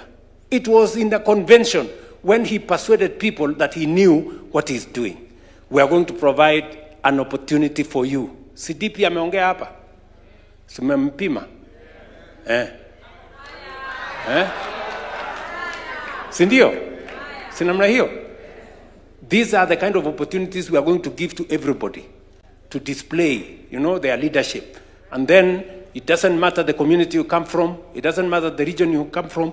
If you persuade all of us here that you have what it takes to be our leader, we will elect you, and Kenya will elect you, and we will move forward together. That is why a political party is important. Sio kama tumeelewana jameni? Mukitaka tumalize ukabila kwa uongozi wa Kenya, let us fashion our politics, not on the basis of individuals, but on the basis of a manifesto, a belief, a vision, a political party. Today, why do I have pressure? Why do many people say, William Ruto alituambia, he promised this, he promised this. It is because I was not elected by the community I come from. I was not elected because of the community I came from. I was elected because of the manifesto that we committed to the people of Kenya.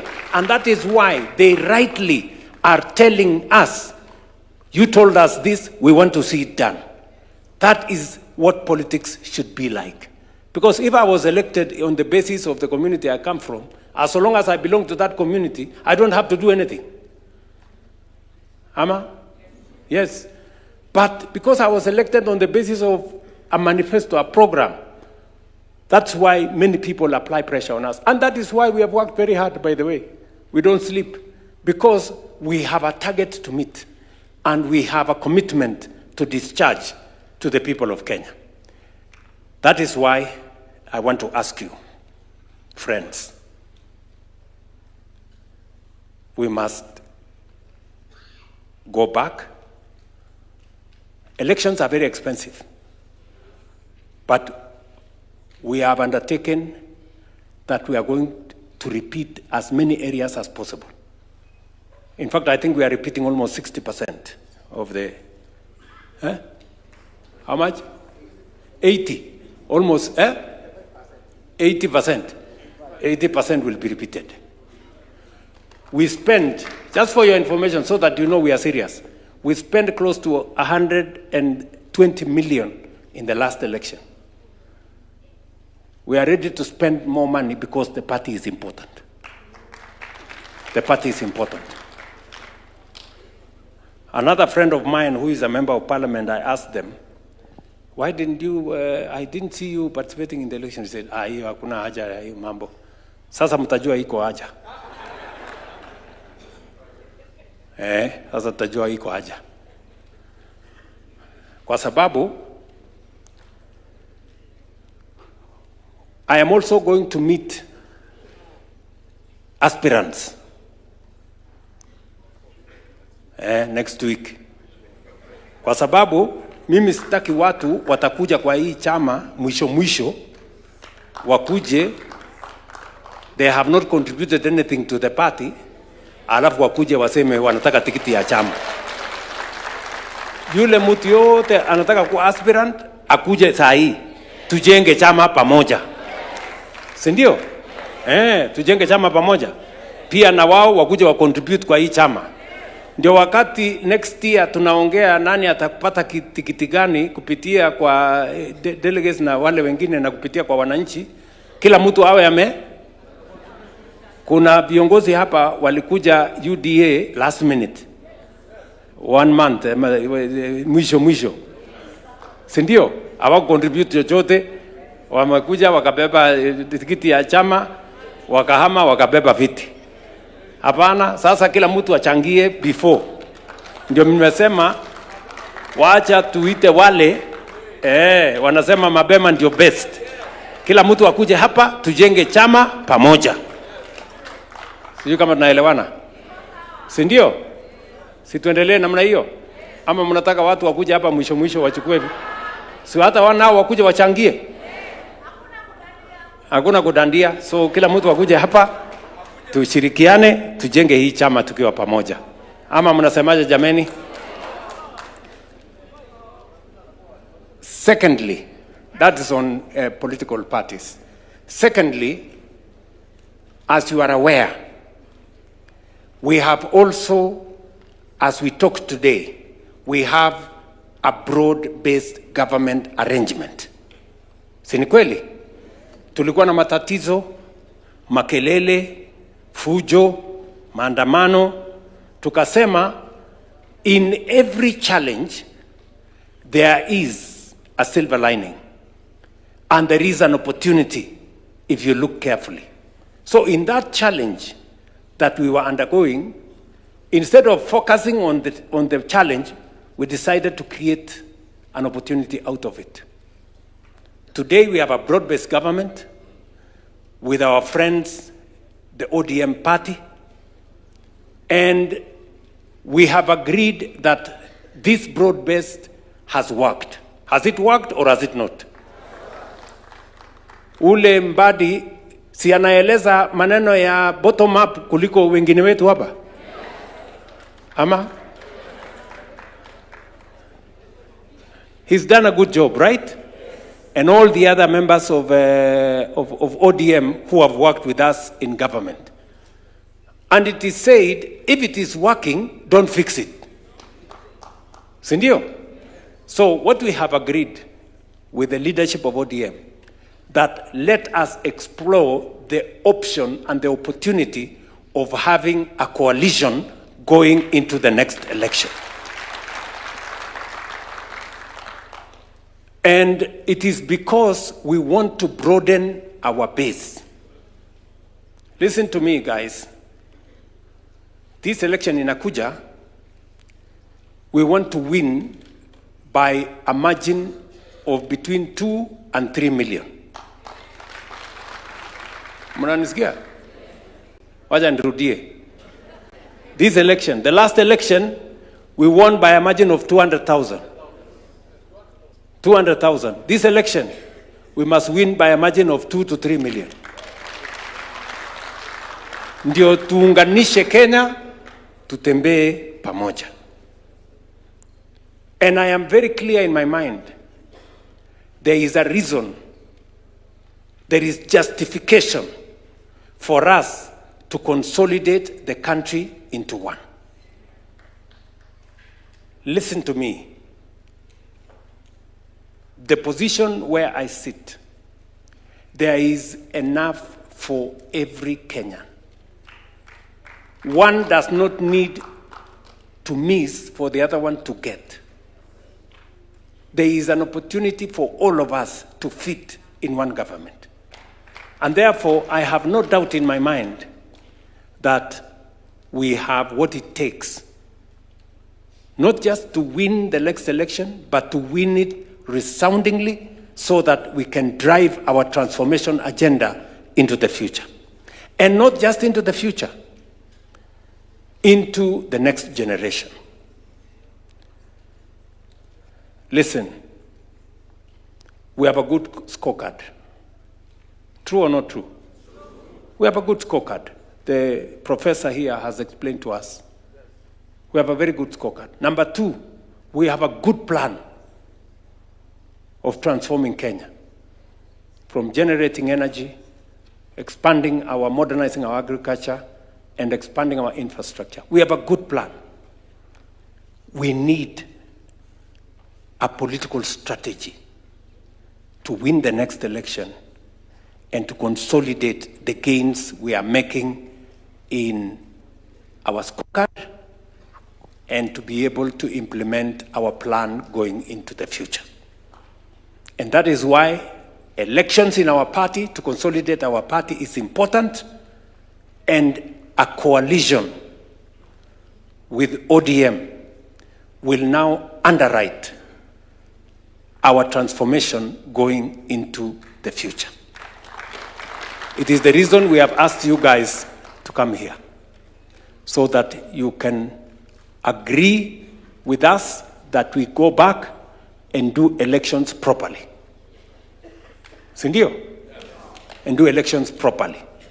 And number two, that we agree with the NEC, whom we had engaged, that we pursue negotiated coalition with ODM. Finally, our MCAs have asked 3 things. Number 1, they asked us that they want independence of the county assemblies. I have signed the law, the bill into act. The only problem that is waiting is, as was explained here by the leader of majority in the National Assembly, we must rework the budget. And it is not possible, Kiruga. I know you said it must be done immediately, which is okay. We see your passion for it. But we will make sure that we do it in the next budget cycle. We will now separate the budget for the county assemblies from the budget of the county executive, so that the county assemblies can become independent. Are we together? It is just by operation of law. If it was possible for us to do it faster, we would have done it. But you know, those processes take long. So just my assurance to you, the law has been passed. We will make sure, because we have the majorities in both houses, we will make sure that we implement the autonomy of our county assemblies as per our commitment. We agree with you that we also need to implement the suggestions on pension. We want a governor, an MCA, or a speaker at the county assembly. When they do their 2 terms, at least they have a pension. Because many leaders, when they get out of office, they go straight into squalor. Because the job we have is thankless sometimes. Yeah? You are a leader. Ukiamuka, unaamuka na watu. Unalala na watu. Siku yenye umekosa kiti, unaenda ukiendanga. So we must secure that, so that people who have occupied leadership positions do not become a disgrace to themselves and to the communities they represent. So I want to assure you, the instructions of this council to the executive and to the legislature is that we expedite that exercise. And the 2 leaders here, mutuambie, hii maneno tunaweza kumaliza lini? In the next, what? Can we give it 90 days, 120 days? The budget process. Okay, so let's do this. Because it involves money, and we have agreed that as a council, we model it the way members of parliament wanafanya. It is contributory, sindio? The same way the one for National Assembly and the Senate is contributory. So the MCAs also want to, it to be the same as the one for members of parliament. Let it be contributory, and by the next budget, we must implement the pensions for our county assemblies, speakers, and governors. Tumekubaliana hiyo? Sindio? And we want it to be reflected in our resolutions. That is what the... and then number 3, we have also... we have also recommended that the NADCO report be expedited. The 2 houses should expedite the NADCO report so that NGCDF is properly secured in the Constitution. That the oversight fund of Senate is also protected in the Constitution. And the National Government Affirmative Action Fund by our women reps is also put in the Constitution. And number 4, our ward fund is also secured in the Constitution. That forms part of the resolution of the National Governing Council. And it is now, once the National Governing Council resolves, it becomes an instruction. Sindio? Once it is resolved by the National Governing Council, it becomes an instruction to the executive and to the legislature to make sure that it is implemented. Tumekubaliana? Tumekubaliana? Now, I want to ask Mr. Mwaura, who is the chairman of our National Elections Board. Can you do a 2 or 3, maximum 5-minute presentation? I'm told you have a presentation on where the elections are going to happen. Is that correct? Proceed. Oh yeah, bursary. Okay. Let me say this. We also want to resolve. You know, we had a meeting with the Comptroller of Budget because that was the problem. We had a meeting with the Comptroller of Budget, and between the county governments, we were in a meeting with the governors and the national government. There was a requirement that the national government, because it is a function of the national government, that we have an agreement with the county governments. We have since signed agreements. The chair of education, how far are we? Just give him the mic. How far are we on the agreements? We gave you a mandate to make sure. Yes, Governor of Kericho. Your Excellency, we have finished the signing. Yes. And we have done everything. For all the counties? For all the counties, Your Excellency. Very good. It's just the control of budget we are waiting. Now, what was required between the national government and the county government, we have completed. Now it is for the controller of budget to release money for counties to be able to carry out the function of making sure that no child in Kenya is left behind or does not go to school. You will disburse bursaries. And we also want to make it a resolution of this council that we have resolved that now the process of bursaries be actualized as the agreement between the national and county government has been concluded. Are we together? Basi, can we have the National Election Board to make a small presentation for us?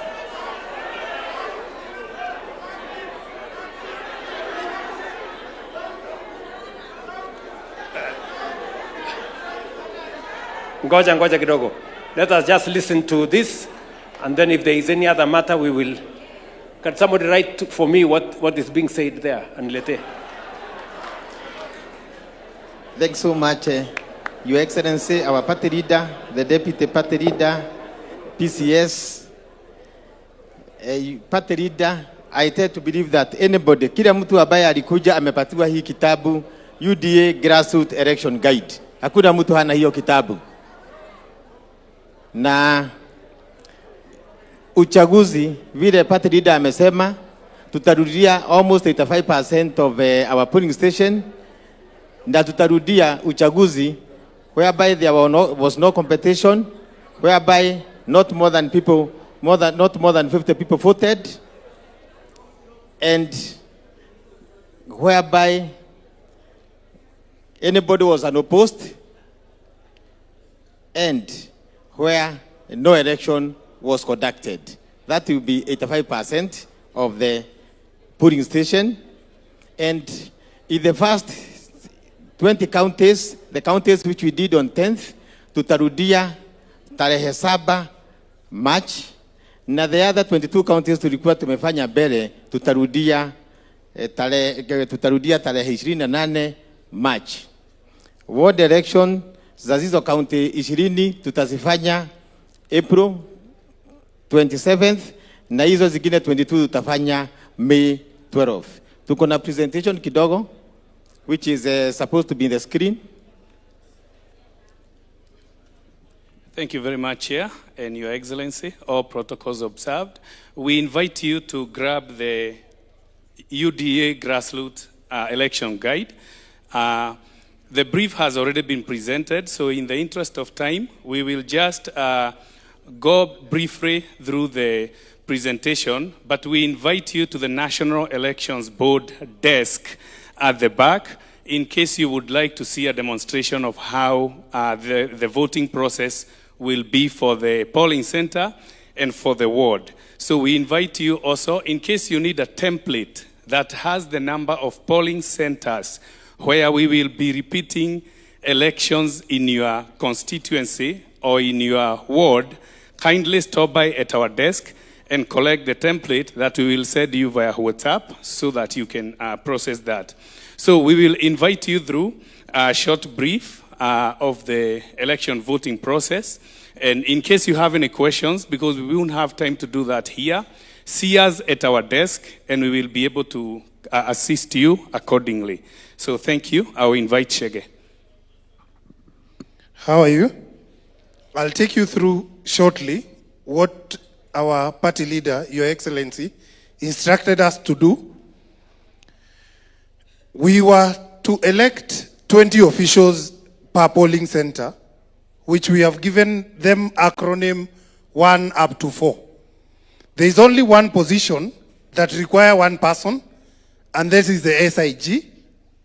We have 2 members in every committee.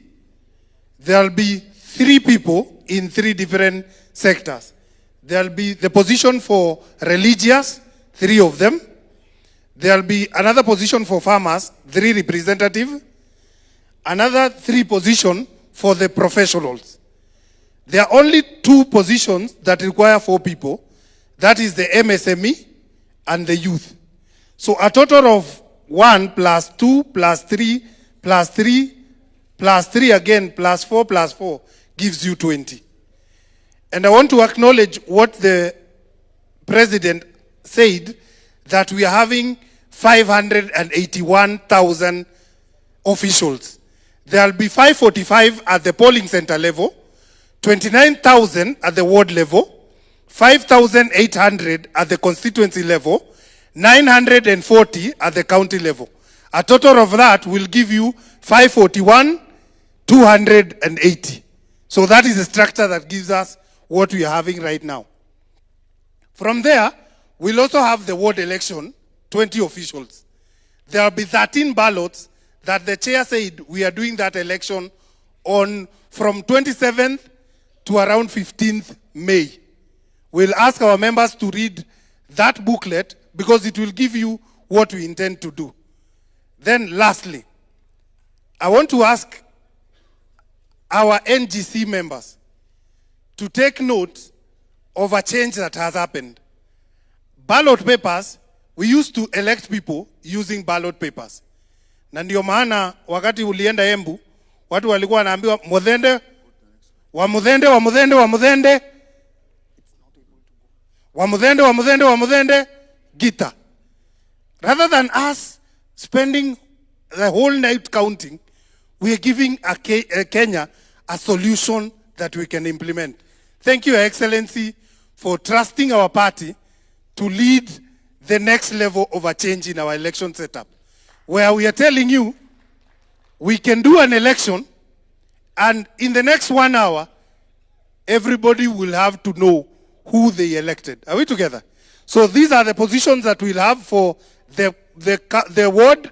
There are 13 ballots in total. That will be the voting process. And we ask you that when you leave here, we'll give you 2 tablets. The first tablet will give you the polling center, and the second tablet will give you the ward election. Please, members, pass by the NEP desk.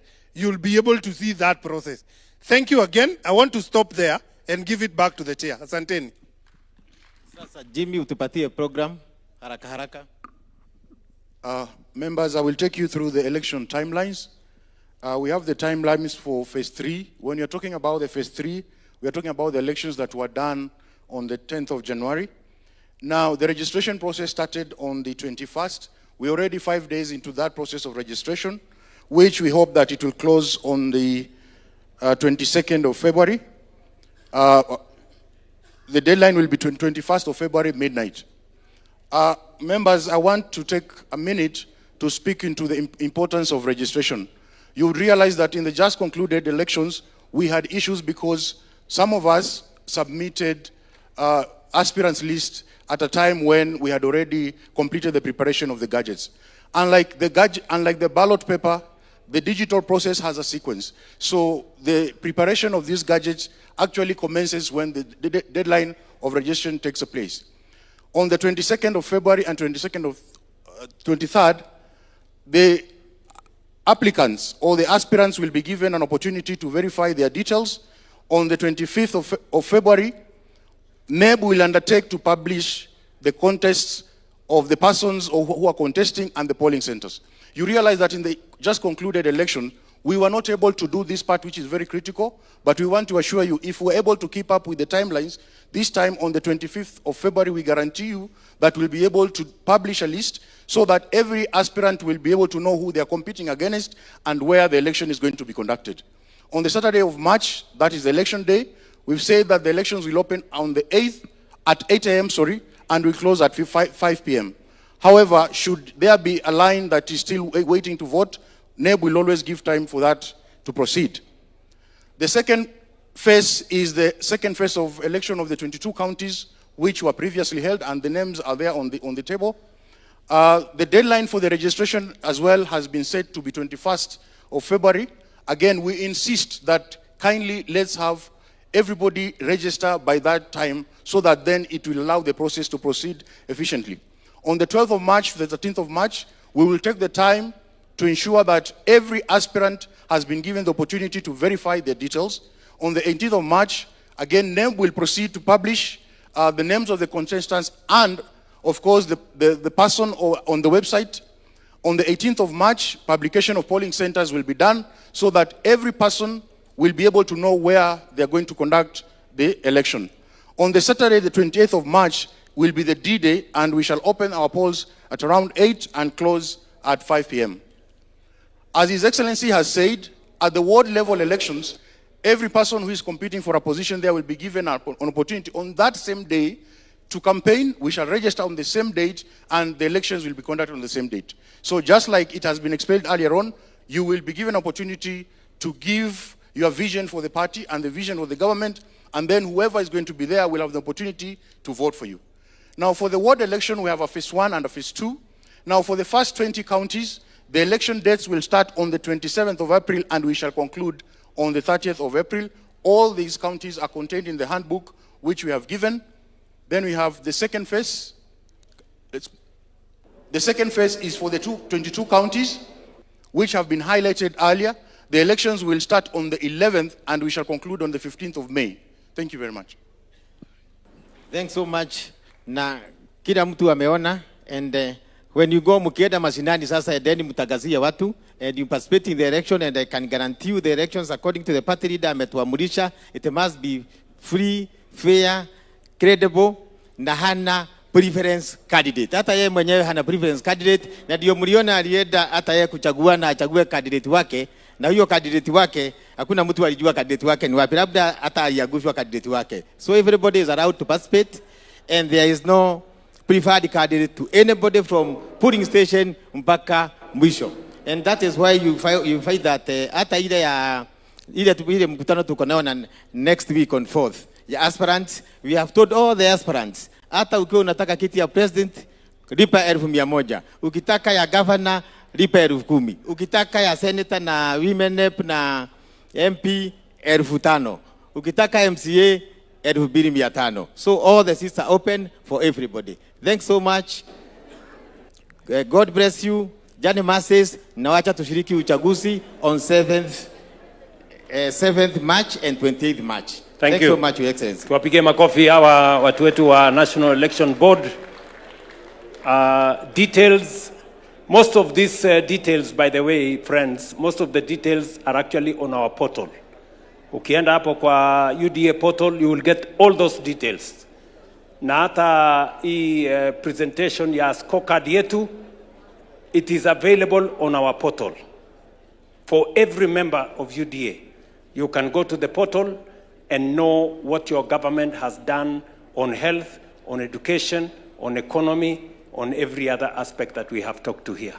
And we want more and more members to participate in explaining what the government has done in the process of implementing the manifesto of the party. Let me ask my brother, before I open up for a small plenary, we're going to have a small plenary, so that if there is any issue that is still outstanding, maybe we can pick it up. But let me ask my brother Musalia Mudavadi, the MCS wamesema kuna maneno ya job group na kuna maneno ya mileage. Sindio? Maneno mawili hayo.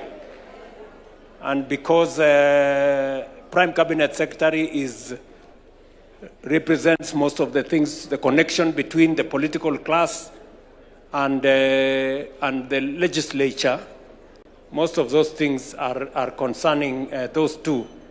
And also, he will give us additional information, especially to the aspirants who are coming, so that we know how to deal with them.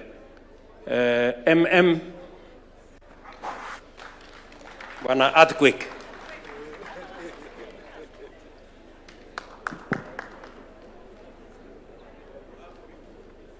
UDA, hoye! UDA! UDA! UDA! Asante sana. Mimi kazi yangu leo ni nyepesi. Mheshimiwa Rais, Mheshimiwa Naibu wa Rais, na wenzangu wanachama wa UDA. Kwanza nataka niwashukuru kwa sababu mmejitokeza kwa wingi ili kuonyesha umaarufu wa chama ambacho kinaongoza serikali ya taifa la Kenya. Heko kwenu. Jambo la pili, nataka niwapongeze kwa sababu kupitia kwenu serikali imepata nafasi ya kutekeleza miradi na mikakati ambayo ilikuwa kwa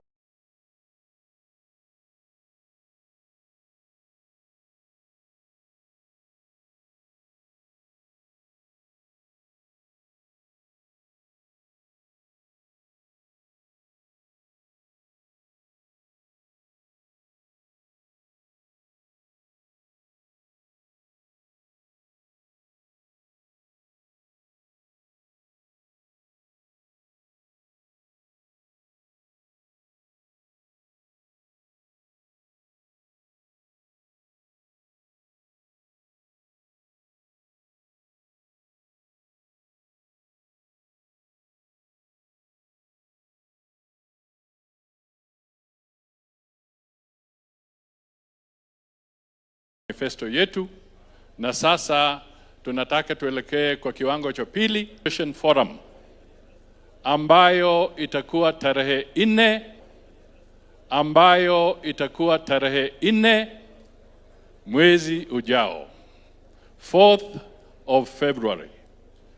Leo ni 27th. That means it's only a couple of weeks. Alafu tutakuwa na aspirants forum hapa State House, Ikulu. Na nataka niwatolee kwamba kwa sasa registration ya aspirants forum ni hivi: governors 64, watu 64 wamefanya registration, wanalenga kuwa governor kwa hizi county zetu 44. 7 kupitia kwa tikiti ya UDA. Senators 98 wale wana nia ya kuwa senator kupitia kwa UDA wamefika 98. 98. Na idadi inazidi kuongezeka.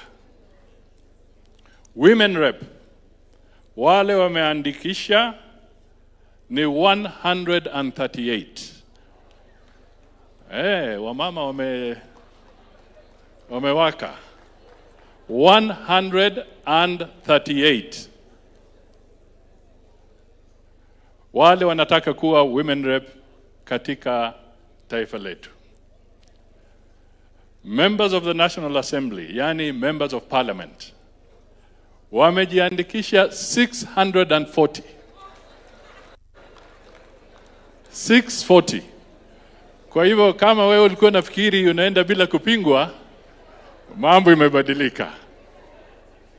640 members of parliament or UDA members who have shown an interest to contest on the UDA ticket for parliamentary seats.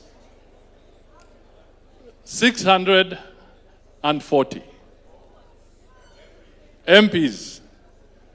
That means a minimum of about 2 people or 3 per constituency are already on record.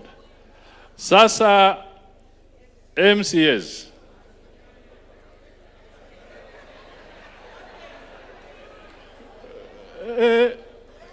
Remember, we have a total of 1,450 wards. 1,450 wards. We don't know what IBC will produce if they go forward with other matters. But out of that, for 1,450 wards, the number of MCAs coming forward on an UDA ticket is 2,263.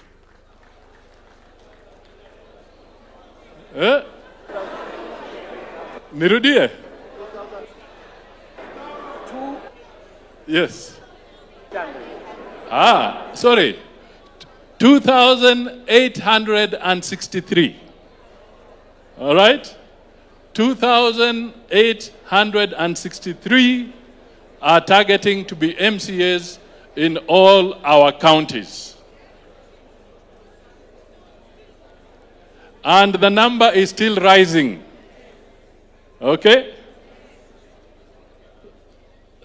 Yeah. Now, if I pick a cue from where the president left, akitoka hapa, akisema you must push in the wards, I think you can see from this data that you cannot afford to lie low like an envelope when the polling center elections are taking place. Because these numbers mean competition. And these people are going to mobilize to have their campaign teams elected at those polling centers. So you have no option but to go back to the polling center and now mobilize thoroughly and get more people to register in UDA. That is what will give you an advantage. If you don't do it, your opponent is doing it, and your opponent will have the advantage. So in total, the number of aspirants as of today who are going to be in State House on the 4th of February is 3,803. 3,803. I'm sure. And the portal is open. The portal is open. I repeat, the portal is still open. So most likely by the time we come here next week, perhaps this number will be twice or even 3 times the numbers that I have read today. So finally, Your Excellency, wacha niwasihi ndugu zangu kwamba in all this, one area, kwa sababu we were more local and more mambo ya hapa, taka tu niwajulishe kwamba on the international arena, the president has done a sterling job. Kwa kuweka taifa la Kenya katika pahali pazuri ulimwenguni ama duniani kwa mambo ya international relations, the president has done a sterling job. Mumeona mambo mengi, mataifa zingine visa inakuwa ngumu. Munaona mambo yanakuwa magumu hapa na pale. The president has been a source and an inspiration, and we are now regarded as an anchor state, yani taifa ambalo ni lazima ni kama nguzo kwa mambo mengi ya kimataifa. Kwa hivyo, lengo langu na ombi langu ni kwamba tuwe na umaarufu kama UDA hapa mashinani, ili nguvu ambazo tunahitaji kutoka kwa rais kwa mambo ya kimataifa zisipunguke, because we still need him and the international community needs him. Kwa mambo ya peace and security in the region hapa kwa East Africa, peace and security is necessary. Kwa mambo ya kimataifa, African Union, yeye ndio champion wa African Union kwa mambo ya reform. Ana reform taifa la Kenya, lakini pia ana jukumu la kureform African Union. Tunamhitaji kule, Afrika inamhitaji. Yeye hivi karibuni anaitisha mkutano wa France Africa Summit. Mkutano wa kwanza wa taifa la France na taifa na bara la Afrika in a non-French speaking country in May this year. Mheshimiwa Rais na mwenzake Macron wana conference kubwa hapa ya Africa France Summit na pia na business community. Hiyo ni jambo la muhimu sana, na kuna projects nyingi watazungumzia na mambo kuhusu bara la Afrika. Jambo lingine, yeye ndio chairman wa East African Community. Hivi karibuni atakuwa na summit tena, apeane sasa ushukani kwa mwenzake kutoka East African Community. Yeye pia ndio sasa mwenyekiti wa COMESA summit hiyo. Alafu tena ana summit amepanga ambayo inaleta SADC, inaleta East African Community na inaleta COMESA pamoja. Yote itakuwa hapa. So ladies and gentlemen, a strong and solid foundation for the president allows him to do a lot for Kenya and also allows him to do a lot for the nation and for the international community. So let us give him all the support, all the encouragement by being solid hapa kwa base. Asanteni sana. Thank you. Mheshimiwa Rais. Thank you. Thank you, Mheshimiwa Musalia. Thank you very much, my friend. So tumekubaliana. Nataka ndugu zetu MCAs niwaeleze, Rome was not built in one day. So hatua kwa hatua, si ndio? Kuna yale tumetimiza, kuna yale tumekubaliana vile itatimizwa. Mambo yenu ya mileage na job group, you know where it is. I just want to encourage you kupitia caucus yenu, kupitia ile other CAF na wale wengine, so that we consult. The Honorable Musalia Mudavadi will facilitate so that we can engage the Salaries and Remuneration Commission. You know it's an independent organization, so that we can see how to sort you out. It is understandable that many MCAs, the job group was downgraded, and many people are not doing well. So we will see how to support you.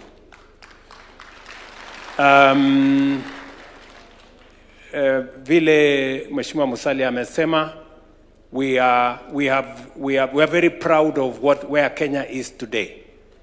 Kenya globally is recognized.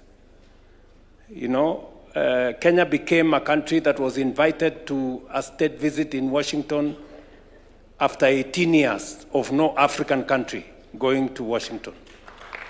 Even on top of that, even the new president in America today recognizes Kenya. We became the first country to get an agreement on health.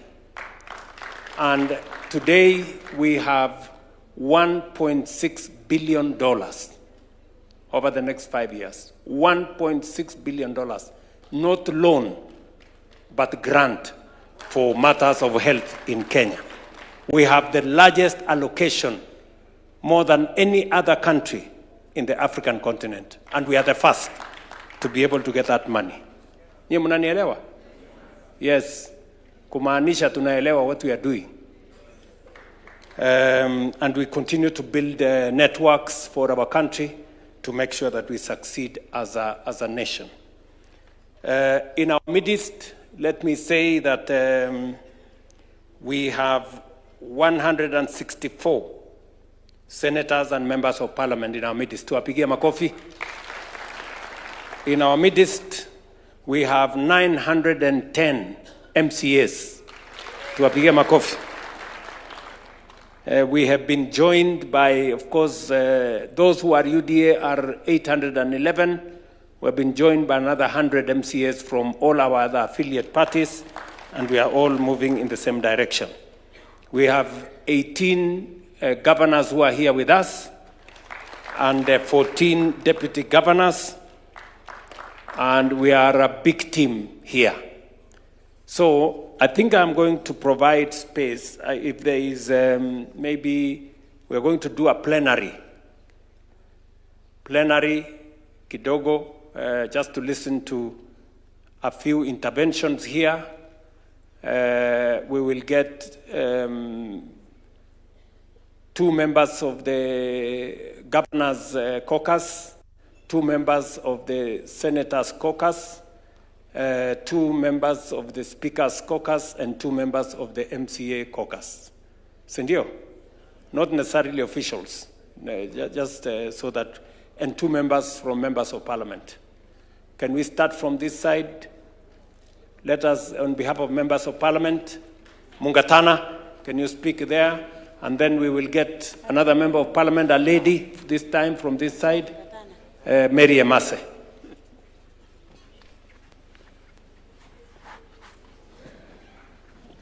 Thank you, Excellency. I wanted to speak on the question of UDA and ODM joining together. Your Excellency, I want to stand here and say we support, especially for those of us who come from the coast. When we started working with our colleagues who are from ODM, our focus as a region towards various development issues became much better. But the point I wanted to make, Your Excellency, you will remember the biblical story of the prodigal son and the son in the house. So, Your Excellency, as we go into structured negotiations, we, the children of the house, are very worried because sometimes the people who have been in the house, they tend to be sidelined when the other children from outside come inside. So, Your Excellency, we don't know the team that is being constituted by our party to go into those negotiations. But in as much as we support you, Your Excellency, please remember the children from the house. In the biblical story, you remember they complained. That son complained. And you know, when we see very nice ministries and everything going to the other side, Your Excellency, people worry. People worry, Your Excellency. They don't tell you, but people worry. So we just want you to constitute a team that will represent the worries of the children from the House. Thank you, Your Excellency. Thank you very much, Mary Emase. We are taking notes. We have had you, Mungatana. Thank you, Your Excellency. Mine is on aspirants. You know, Your Excellency, Kenyans tuko na tabia zetu. There are individuals out there who are interested in vying, but they are still in a wait-and-see mood, waiting to see the wave. Just for avoidance of any doubt, we want to be sure. Supposing somebody doesn't show up, doesn't register, and then they emerge sometime towards the end of the year or next year. And surprisingly, probably these are very strong candidates. Are we going to open a window for these aspirants to register, or our word here today is final, that they register before 4th and not come to disturb us later, sometime along the way? Just that reaffirmation. Thank you. Thank you very much. Thank you very much. I think I will answer, let me answer both of them. Starting with Mungatana, I want to tell Mungatana that with all the negotiations that have gone on so far, the president is still in UDA, just for your information. I don't think there is any bigger position that you can think about than that of president. And we have made sure that we have balanced all the other negotiations, all the other positions appropriately. There will be give and take. In any negotiation, there is give and take. But as you have said, we are going to be careful to make sure that that is win-win and not win-lose. That is the position. Insofar as what Madam Emase has said, we are not closing the aspirants forum now, but we want to make sure that those who are willing to be part of this movement, we are giving them a window to come and work with us towards 2027. Of course, those of us who are already within the party, we have an advantage over those who are coming from outside. And it is up to you. You know, I see, if you are a member of parliament, for example, and I keep telling my colleagues here, as a member of parliament, if as a member of parliament today, you have a salary, you have CDF, you can access, you know, other government